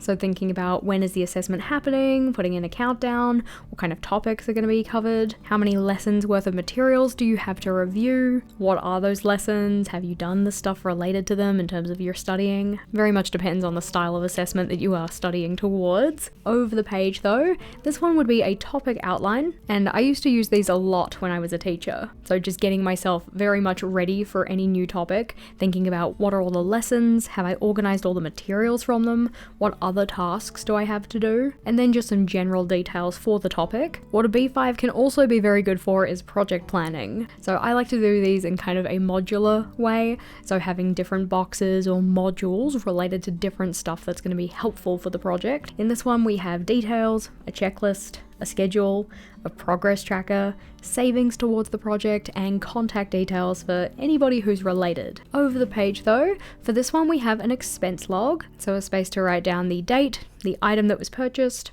what category it falls under, and then the amount. And then at the end of that period, for instance like a month or 2 months depending on how much you're buying, you can just add up the total spent. On the other side we have another money related one, this one being a savings tracker. So we have the amount saved in, either like tens of dollars, hundreds of dollars, whatnot, a scale that's appropriate for your savings, and then the months of the year along the bottom here. You can also note down what in particular you're saving for so that you have some goals to reach, both in terms of the category or topic, the amount, and if there's any due dates associated with those. Our next idea is a grid spacing guide. Can be a very handy reference to make sure you know how to divide your page up, especially if you're not familiar with the style of journal you're using, if either you're new to journaling or you're trying a new size. As we spoke about before, I find these helpful if you include sizings that aren't just the regular splits, or more so ones that are going to be most helpful for you. For instance, how are you going to do your calendar layouts? How are you going to do a list of 28 versus 29, 30 or 31 days? Like, where will that come up to? Yes, we can also have the halves and the thirds and the quarters and such, but oftentimes the ones that we use on a more regular basis are going to be more helpful. We can also have our layout sizing references for the different layouts that we set up time and time again, thinking about the dimensions of the different boxes that we're using in those, and effectively having little schematics of what we're going to place where. And then flipping over, our next idea is a goal plan. This is where you'd write out what the goal is, what is the ideal outcome, what are the kind of metrics of success or milestones you can hit along the way, and then what actions do you need to take in order to reach that goal. A B5 can also be a fun size for a reading journal, so we have a couple of ideas for that.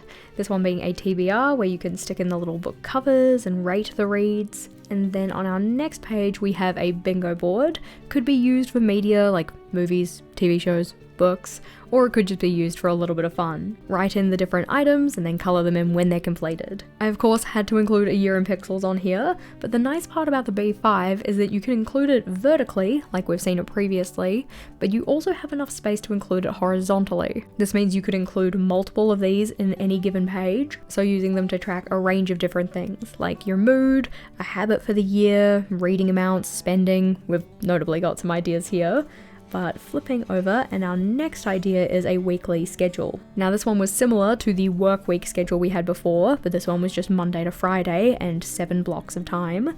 This one, on the other hand, has actual time values like 8 a.m, 9 a.m, and it spans the entire week. You could also set up a page dedicated to your weekly routines. So this has Monday through to Sunday, and then at some point in the week, and what are the tasks that you want to do on each of those days. That could be being done every single week, or just in the weeks that you want to do that thing. What day are you going to do them on? For the next idea, this one is a meal planner, one that we have seen before. So split into sections of favorites, different types of protein, ones that are easy and quick, ones that are vegetarian, and it'd be a cool idea to keep this beside your weekly meal plan. This one you can see is shiny because we have that contact paper on top of it again.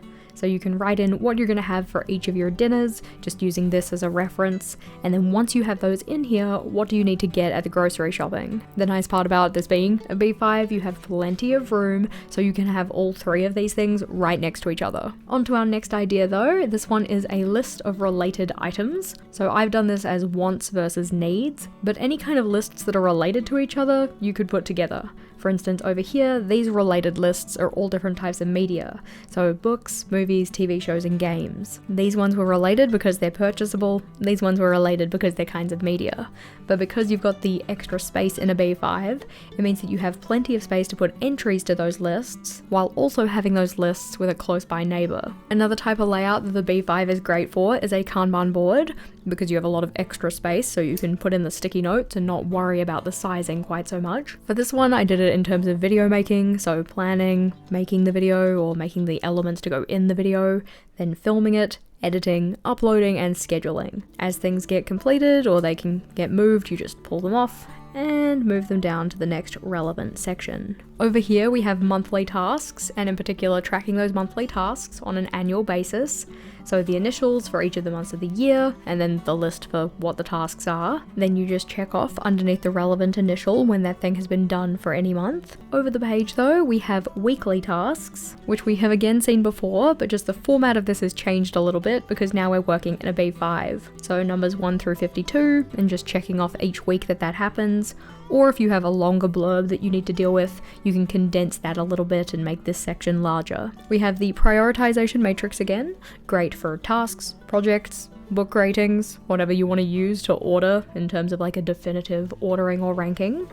And then over here we have a cleaning tracker. This one would be kind of like an all-in-one cleaning tracker, so things you're doing weekly, monthly, annually, and biannually, or twice a year, and just having a little space to check off when those things have been done during any week, month, or however many times a year you want to do them. We have the return of the waterfall tabs, because as we have additional horizontal space in the B5, it can be really fun to use these in there. Just cutting away sections of the page and putting in some washi tape or PET tape, or just drawing in a pattern like we have over here. We can also have layouts that have monthly summaries, so just having a space for each of the months of the year with a little bit of writing space to write in any special happenings, memories. Speaking of memories, you can do memory keeping in your B5. All of these pictures were from Rachel's wedding. And again, rather than writing in any memories myself, because this was just for an ideas video, I went and stuck in some script washi tape. Over the page though, we have some more media related ideas.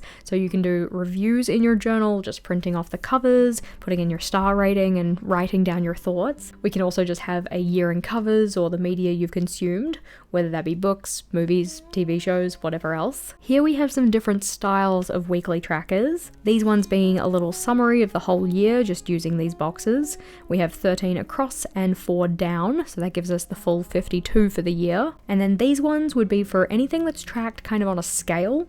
So you have the scale running up the side, and then the week numbers along the top, or the bottom if you want, and then you fill in the relevant number of boxes for any of those weeks. We have a couple of options for the when did I last layouts. So for very infrequent tasks, you just write down the date the things happened. And then for semi-infrequent tasks, you can again use the Alistair method with the months of the year. Over the page and onto our next idea. This one is a progress tracker. which is one that I think is great for any kind of project that you do with the same kind of steps every single time. In this case, I was thinking about it in terms of blog posts. So when is the blog post coming out?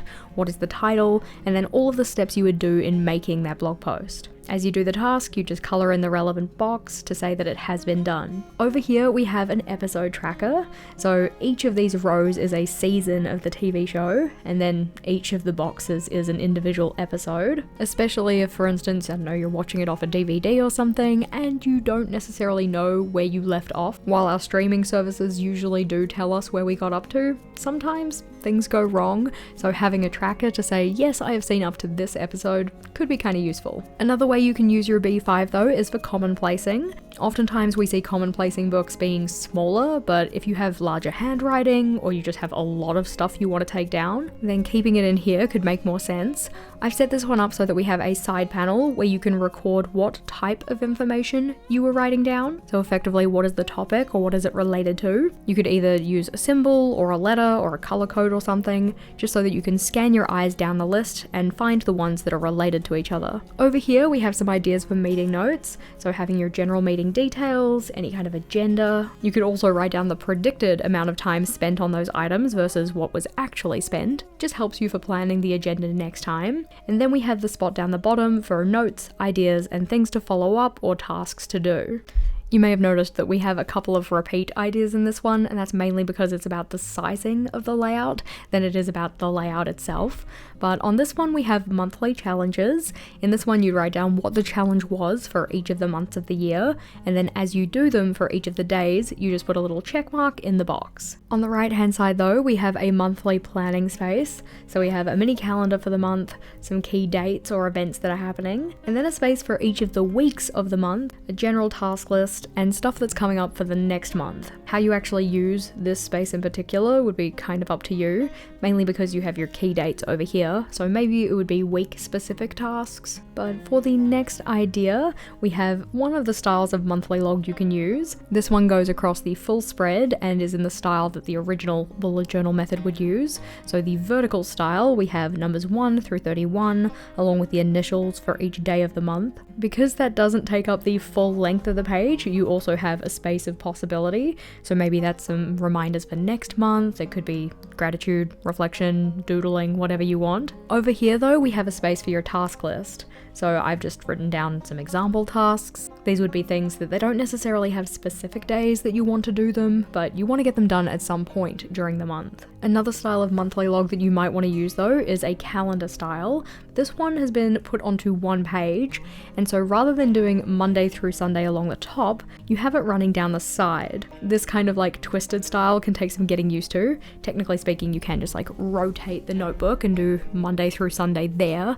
I personally don't like to rotate my notebook when I use it though, so I'd be more inclined to, if I wanted it to be specifically on one page, do this style, but as said, it does take some getting used to. Another monthly log style is another vertical one, this time split into home tasks and work tasks, or you could split it however you want to. Maybe it could be things that are specifically related to you versus ones related to your family or something like that. But another style of monthly log we have is the monthly calendar in a more traditional orientation. This one is a very nice big one, lots of space to write things down, and we also have a space for a to-do list along the side too. But the monthly log fun does not stop there, we have even more possibilities. Again, just because we have so much space in here means that there's a lot of different ways you could set this up. This one has the timeline and tasks condensed onto the one page, and then a tracking section down the bottom, whereas this one has a priority section, a mini calendar, the events in the vertical log style, a little habit tracker, and a spot to write gratitude. There are a lot of ways that you can make kind of like a one-stop shop style of monthly log in a B5, which is why I understand why a lot of people really like a B5. I find it a little bit too big for me, but another way we could do this. In this one, we have the monthly calendar, we have some task space up here, an expense log, a habit tracker, weekly tasks, goals for the month, and a mood tracker. I had a lot of fun doing different monthly log styles when making these layouts. Onto some weekly ideas. This one is kind of like a weekly schedule style where we have a meal plan down the bottom. We also have boxes for each of the days of the week, a priorities box, and a notes box. Along the side of this schedule, you could also do like an ideal daily schedule for yourself if you wanted, and then try and see which days of the week you manage to align yourself with that ideal schedule. Of course, not all days of the week are exactly the same, so no harm if you can't get it to be exactly like the ideal, but this one is another weekly spread style, and while splitting the page into 4 in an A5 I find to be a little bit tight for a weekly, in the B5 I think that this space is actually quite comfortable. So in this one, we have a column for each of the 7 days, with an 8th column down the side here for general tasks or notes. Each of these columns has a space for a meal plan or a meal log, and then just infinite possibilities, tasks, notes, gratitude, doodles, whatever you want to include. Flipping over though, our next weekly log style has a big running task list using the Alistair method, and then trackers for sleep, energy, steps, and moods. And this one is another 1-page weekly, so separate to this layout, where we have each of the days of the week with these little horizontal sections. You could include events or particular tasks that you want to do on each day, and then a running task list on the right. After this one, the next idea is a habit tracking layout. So as said, the nice part about the B5 is that you can fit an entire month across the page. So we have 1 through 31, and then recording what each of those habits are or routines. You can use these with a little key, just with some symbols, or you could set it up in a couple different ways. You could have something like this, where you have what the habit is, and then 31 little boxes, or 30, how many you need for the month. Or you could set it up so you have little calendar grids, and you can fit 4 of those across. This one here is a symptom tracker, so you would write out all of your symptoms that you're keeping track of, because some of them can be quite varied. There might be quite a few that you want to keep note of, and then you can have a key for whether or not it happened, and if it happened, how severe was it. So maybe very dark, very filled in if it was severe, and then a dot if it was just a mild happening. I do still have a decent chunk of space in the B5 for more layout ideas, but B5 was not the only size I experimented with this year. We also had a layout idea video for the square journal. As said, the main point of these size-based layouts is just to show how you would utilize the space in the journal, so some of these layout ideas are gonna seem familiar. The first one we have is a little flip out to the side, which you could use for a key or a grid spacing guide. You could again stick in a year at a glance calendar here and have that flip out to the side. But by having it as a flip out, you can see it from any layout in the journal, which can be very useful. But closing that one back up so that we can get into the first doc grid page. In this one, the first thing I set up was a pocket. This is a great way to use that first kind of like awkwardly stuck down page in your notebook. I just decorated a little bit with the PET tape, and then over here we have a grid spacing guide. As mentioned before, if you're using a size of notebook that you haven't really played around with before, this can be really helpful just while you're getting your bearings in the notebook. The square is another one where we can have some additional months on our year at a glance, so this time going from January of one year to April of the next. And then the style of future log we have here is a calendex. Rather than actually writing in what is happening on each day of the year or any of the events that you have in here, you instead put down a page number that you can reference in your journal to find out information about that thing. So let's just say that something is happening on February 8th. On the space for February 8th, I'd write down the page number in the journal that has information about that event.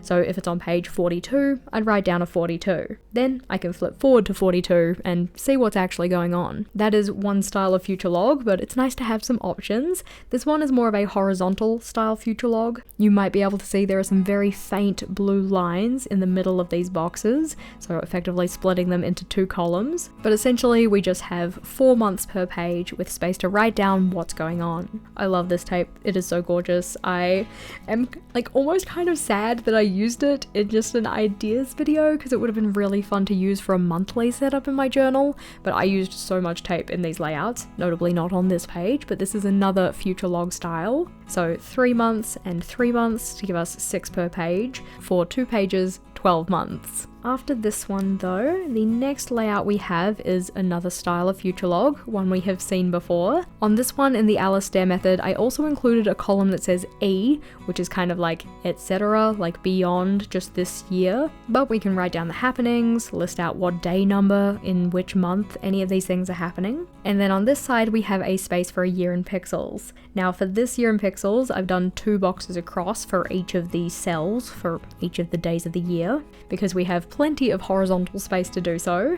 You can also put in a key, a stat space, and even some decoration because we have a lot of space to play with. The square size is actually one of my favorite size notebooks. I really love it for the additional horizontal space. But this layout here is a 14-week overview. You can effectively use this as like a quarterly overview for the year because a quarter has 13 weeks, so you just have like a bonus week as well. But it's a really great way to get a bird's eye view of everything that's going on in the quarter. Flipping over, our next idea is a bingo board. The square is great for a bingo board because the layout is square, but as per our previous bingo boards, you just fill it in with the things that you want to do. As you accomplish them, you color them in. Over here we have a when did I last layout featuring the Alistair method. And then on the next spread, we have a space for to do, doing, and done. This one, it's a Kanban board. The nice part about keeping it to just the 3 sections means that we have a lot of space for each of them. So you can easily get in and use your sticky notes to indicate the things that you need to do, you're currently doing, and you've finished. Square journals are also great for waterfall tabs or waterfall Dutch doors because we do have that additional horizontal space, so it doesn't feel as restrictive when we start to cut them down. Also, just another great opportunity to highlight how pretty this tape is. But on the next spread, we have themed lists. Those ones can just be written as general bulleted lists, or you could get a little bit fancy with the structure. You can have a layout that's called a year in weeks, so we have spaces for each of the 52 weeks, and you could write down highlights, key tasks, milestones, maybe if there was a particular challenge that you faced, or maybe a combination of all of those things if you wanted. We can also include weekly trackers in our square journal. We have a couple of different styles here, so this one being a scale based, so you'd write out a scale either along the top or the bottom, and then you can connect the lines to make like a little vertical line graph. Or it could be task-based where you check off having completed individual things. Another layout style is a top 10, so having 10 boxes to fill in with your top 10 things. So that could be top 10 books, movies, restaurants that you've tried, anything that you can put into an ordered list. And then after this one, we have XXs in 20XX. We've already seen this idea, but it is one of my favorites. This is effectively just highlighting what it might look like if you put it into your square journal. I typically also like to pair this one with a breakdown of what each of these dots represent. So rather than just saying, oh yeah, I watched 12 movies, I want to be able to list them out just so that I know I've actually recorded them on the tracker. Otherwise, I have a tendency to either not record something because I think I already have, or record something twice because I forget that I recorded it. This layout here is what we call a routine builder. In this one, we write out any of the tasks that we want to do on whatever frequency we want to do them. And then the numbers over here represent the weeks. I would probably make this go up to 13 and make it like a quarterly routine builder. And what you can do is put in a little dot or highlight to say I want to do it that week, and then put a check mark over that dot when you have done it. If you don't get it done though, then maybe a little black dot or something similar. This one here is kind of like a monthly dashboard, so things that you want to do in the month that are related to home, work, personal, or learning. The categories are up to you, these are just some examples. And then the next layout we have is a monthly tracker. In this one we have symbols to represent the different things you're keeping track of. You can have a little key at the top here, and then we have January through to December where you can check off each of these having happened. This one here is a monthly summaries page, so we have 4 columns and 3 rows, plenty of space for writing. And then after this one, we have some monthlies. In this one, we can have 4 days on one side, 3 days on the other, and a task list with ample horizontal writing space, which I very much appreciate. Or another style of monthly log could be one where you have it a little bit more condensed, still a calendar layout, but it means you have a space for either tasks or notes. You can have a habit tracker on the side, and still enough space to write everything in. Flipping over, the next idea we have is another monthly log, though this one is more like the vertical style with a smaller to-do list. We have a mini calendar here so that you have a reference for which day of the week each of the days falls on. And then this one is a different style again. We still have the mini calendar, which you could use as a tracker for a habit or a routine if you wanted to, and then 2 lines a day for each of the days of the month. Now, technically speaking, you would have to adjust the sizing a little bit, maybe make the days on top of here a little bit smaller so that you can fit in the 30th day, or you could put in a tip in for that one if you wanted to. Flipping over, we have a condensed monthly calendar, so having it all just on one page rather than the full spread. And then in this monthly overview, we have 1 through 30, a space for thoughts, goals, reflection, and notes. And then down the bottom here, you could put in any notes for the next month. I do like having the variety of like some one-page layouts, some full spread layouts, but this one here is a kind of like combo tracker. We have the productivity tracker in the middle, which we've seen before. We also have a space for notes, space for goals, and then also some monthly trackers down the side. These ones are using the high bar, low bar approach, so you can see the 2 different color options for either completing it to the best extent that we're hoping for, or to the lower extent if you're using that darker color. Again, we would mainly use high bar, low bar to kind of keep the habit alive when you have those lower energy days where you realistically just can't get the kind of perfect completion of the habit done. Over to the next idea, this one is a schedule page. So we have a column for each of the different things that you're trying to schedule or trying to record the schedule of, and then numbers 1 through 31 down the side, or however many days you need to refer to. The nice part about the second line highlights here is that it makes it very easy to read across from each of the numbers, and it also just adds some visual interest to the page with a little bit of color. This one here though is a habit or routine tracker, just using mini calendars to record the happenings of either having done or not having done those things. In this case, in the little blue highlight above each of the calendars, that's where you record which habit or routine you're trying to keep track of. Moving away from the monthly layout into some weeklies, this one is a weekly dashboard, so you have a space for each of the days of the week here, maybe in terms of like a summary of events, could be for a meal plan, something similar, and then our task list using the Alistair method so that you can assign them to particular days of the week. Over here we have a 9-box weekly, so 3 columns and 3 rows, with 2 of those being taken up by decoration, though you could swap them out for like a notes space and a tracker or something like that. I really love this decoration though. It's so pretty. Look at how shiny it is. Anyway, flipping on over. This one is an 8-box per page, so 2 rows and 4 columns for 8 boxes. This 8th one being dedicated to notes. And this style here is a little bit different. We have Monday through Friday with a little bit of space for each of those, and then the weekend is shared. What we also have are some themed lists, so home, work, and other. Bringing in some more of that decoration along the bottom, just to add a little bit of visual interest, a pop of colour, make it look a little bit nice. Now, if you were going with what I would consider to be the traditional 8-box weekly, in terms of like taking a spread and then splitting it into 8 boxes, you would have so much writing room for each day, so I actually ended up splitting each of these into 2 sections. We have a time ladder down the side, and then a task list space next to this. This still gives us ample horizontal writing room for each of the days of the week, and a very nice space for notes as well. After this one, we have the idea of setting up a square journal meal log or meal planner, so 4 columns, breakfast, lunch, dinner, and snack, with a row for each of the days of the month. In knowing that a lot of people like to use square journals as reading journals, I wanted to include a couple of those ideas as well. So we have a space that you could do some kind of reviews or record your thoughts about any of the things you're reading, stick in a nice big picture of the cover, put in the rating, break it down into whatever rating system you're using, and write in all of your thoughts. After this one, the next idea we have is a different take on that. So if you have a lot to write about a book, maybe you want to make the cover a little smaller, just have a side panel about how you broke down that rating or whatnot, maybe some key details about the book, and then plenty of space to write down all of your thoughts and feelings. These ideas here might seem familiar. They are related to daily logging and doing different styles of daily log. So we have the time ladder style, the one that has the separate sections for like events, priorities, gratitude and highlights, and a meal planner, or the one with a prioritized task list and maybe a picture of the day. Whichever style you go with though, you do have a good amount of writing space, just depending on how big your handwriting is and typically how far you go horizontally with your writing. Another layout that I often used in my square journal was a project list. We've talked about this one before, but this is just showing how it would look in a square notebook. So listing out what the projects are and all of the steps, checking them off as you do them. And this one here is a new journal plan.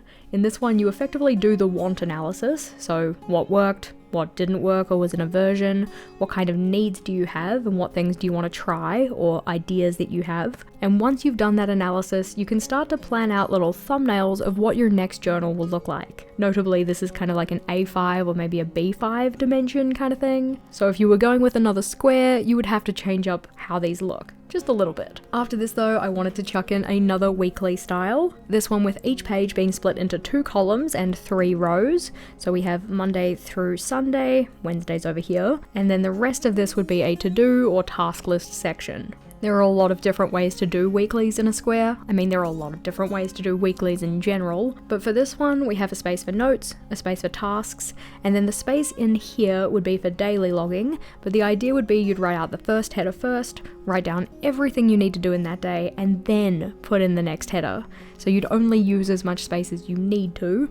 Anything that was left over could get used for decoration, doodles, stickering, gratitude logging, anything like that. But flipping on over to the next page, this one is a horizontal style weekly, so you can see we have a nice large horizontal section for each of the days of the week, with this 8th one being dedicated to notes. You can see I got very sticker heavy here, used up a lot of the PET tape. This layout though is a quarterly review space, so we have 4 sections, one for each quarter, and you could either write down things that you need to do in each quarter, or use it for reflection, maybe put in some pictures from each quarter if you wanted to, or you don't actually have to use it for quarters at all. You could use this as like a snapshot of you, so like my likes, my dislikes, who I am, who I want to be, any kind of reflective questions like that. This is just a list of different ideas for what you can set up in a journal, whether they be this journal or any journal. And then after this, I have a whole bunch of blank space that I can fill up next year. But that is not all. We also had this notebook. While the majority of it was used in 2023, we do have some layouts at the back that were for 2024. These ones in particular were all related to project planning and thinking about different types of projects and the modules you could include in your plan. This one was for a work project, so we have a space for details about the project overall, a brainstorming space, any of the key outcomes that we want to hit or meet in doing the project, any guidelines or requirements we have for the project, a roadmap of the steps to take in order to get to the end, kind of indicating which ones are feeding into each other, like which ones have to be done first, which ones can be done in tandem with each other, which ones have to be repeated a couple of times, and then getting to the final outcome. You would actually write in what the steps are. I've just drawn it out as a schematic. We have a timeline and an actions list. This one in particular is broken down into who would do each task, so names, Alistair method, what are the tasks, and then we can check off when they've been done. Flipping over though, we are changing up the color so that we could change up the type of project. This one is for a house project. Some of the areas are a little bit similar, so like a timeline of when you need to do or what you want to do in particular weeks. You can have some inspiration pictures, things like that. Maybe you need a budget to make sure that you don't go maybe a little bit overboard. And then as part of that, you might also want a place to indicate how your savings are going towards that project. If it's a house project, it might need a floor plan, and depending on who you're getting to do the work, you might need a contact log of like who you can contact for different things, possibly opening hours or whatnot so that you know when you can call them. You may also want to have a shopping list for the different materials you need and where you're going to get them so you can get them all at once, and then also some notes about the different materials you're going to be using. Over the page though, we have another style of project, this one being for a social event and planning that. So the sections we have here are venue planning, so maybe like where is it, when can you arrive, other kind of details could be cost, setup requirements, what is included versus not included. Notably, you do not have to fit all of these details just into this quarter of one page. I just wanted to show several ideas for what you could include. We've got the guest list, so who is it that you're inviting, have they been invited, have they RSVP'd, are they actually going? You might want a seating plan for the event, that might be necessary, and you might also need a space to plan out your decorating. So things that you need to buy, things that you want to make, and then also a task list for setting those up. Other sections we have on here are an event schedule, maybe a food plan or menu. You could have a timelined task list. So this is thinking about sectioning out your task list into when you can do those things or when is reasonable to do them. And you might also want an invitation detail space, so the things that you need to include on the invite to make sure that people have complete information. After this one, our next idea was about a learning project. So maybe that could be something like studying for a test or just undertaking any kind of learning for yourself. For this one, we have what resources are available to you, any milestones or accomplishments you're hoping to hit. You can check them off as they happen. You could have a calendar for when certain things are happening in regards to your learning, maybe assessment dates or details about when lectures are or anything like that. We have the return of the workflow tracker, so topics to cover and the things you're going to do to cover them. It might be helpful to have a Kanban board as part of this, and it could also be useful to have an outcomes or a progress tracker. Again, just depends on what kind of learning project you're undertaking. While in this one we had over 500 ideas, notably not all of them are going to be for you. Let me know which ones resonated though and which ones you think you're going to try out. But if you are still on the hunt for more bullet journal inspiration, then this video is the next one to check out. In that one we flipped through all of my R&D journals from last year, so plenty more inspiration to be had. Click or tap on that one and I'll see you over there.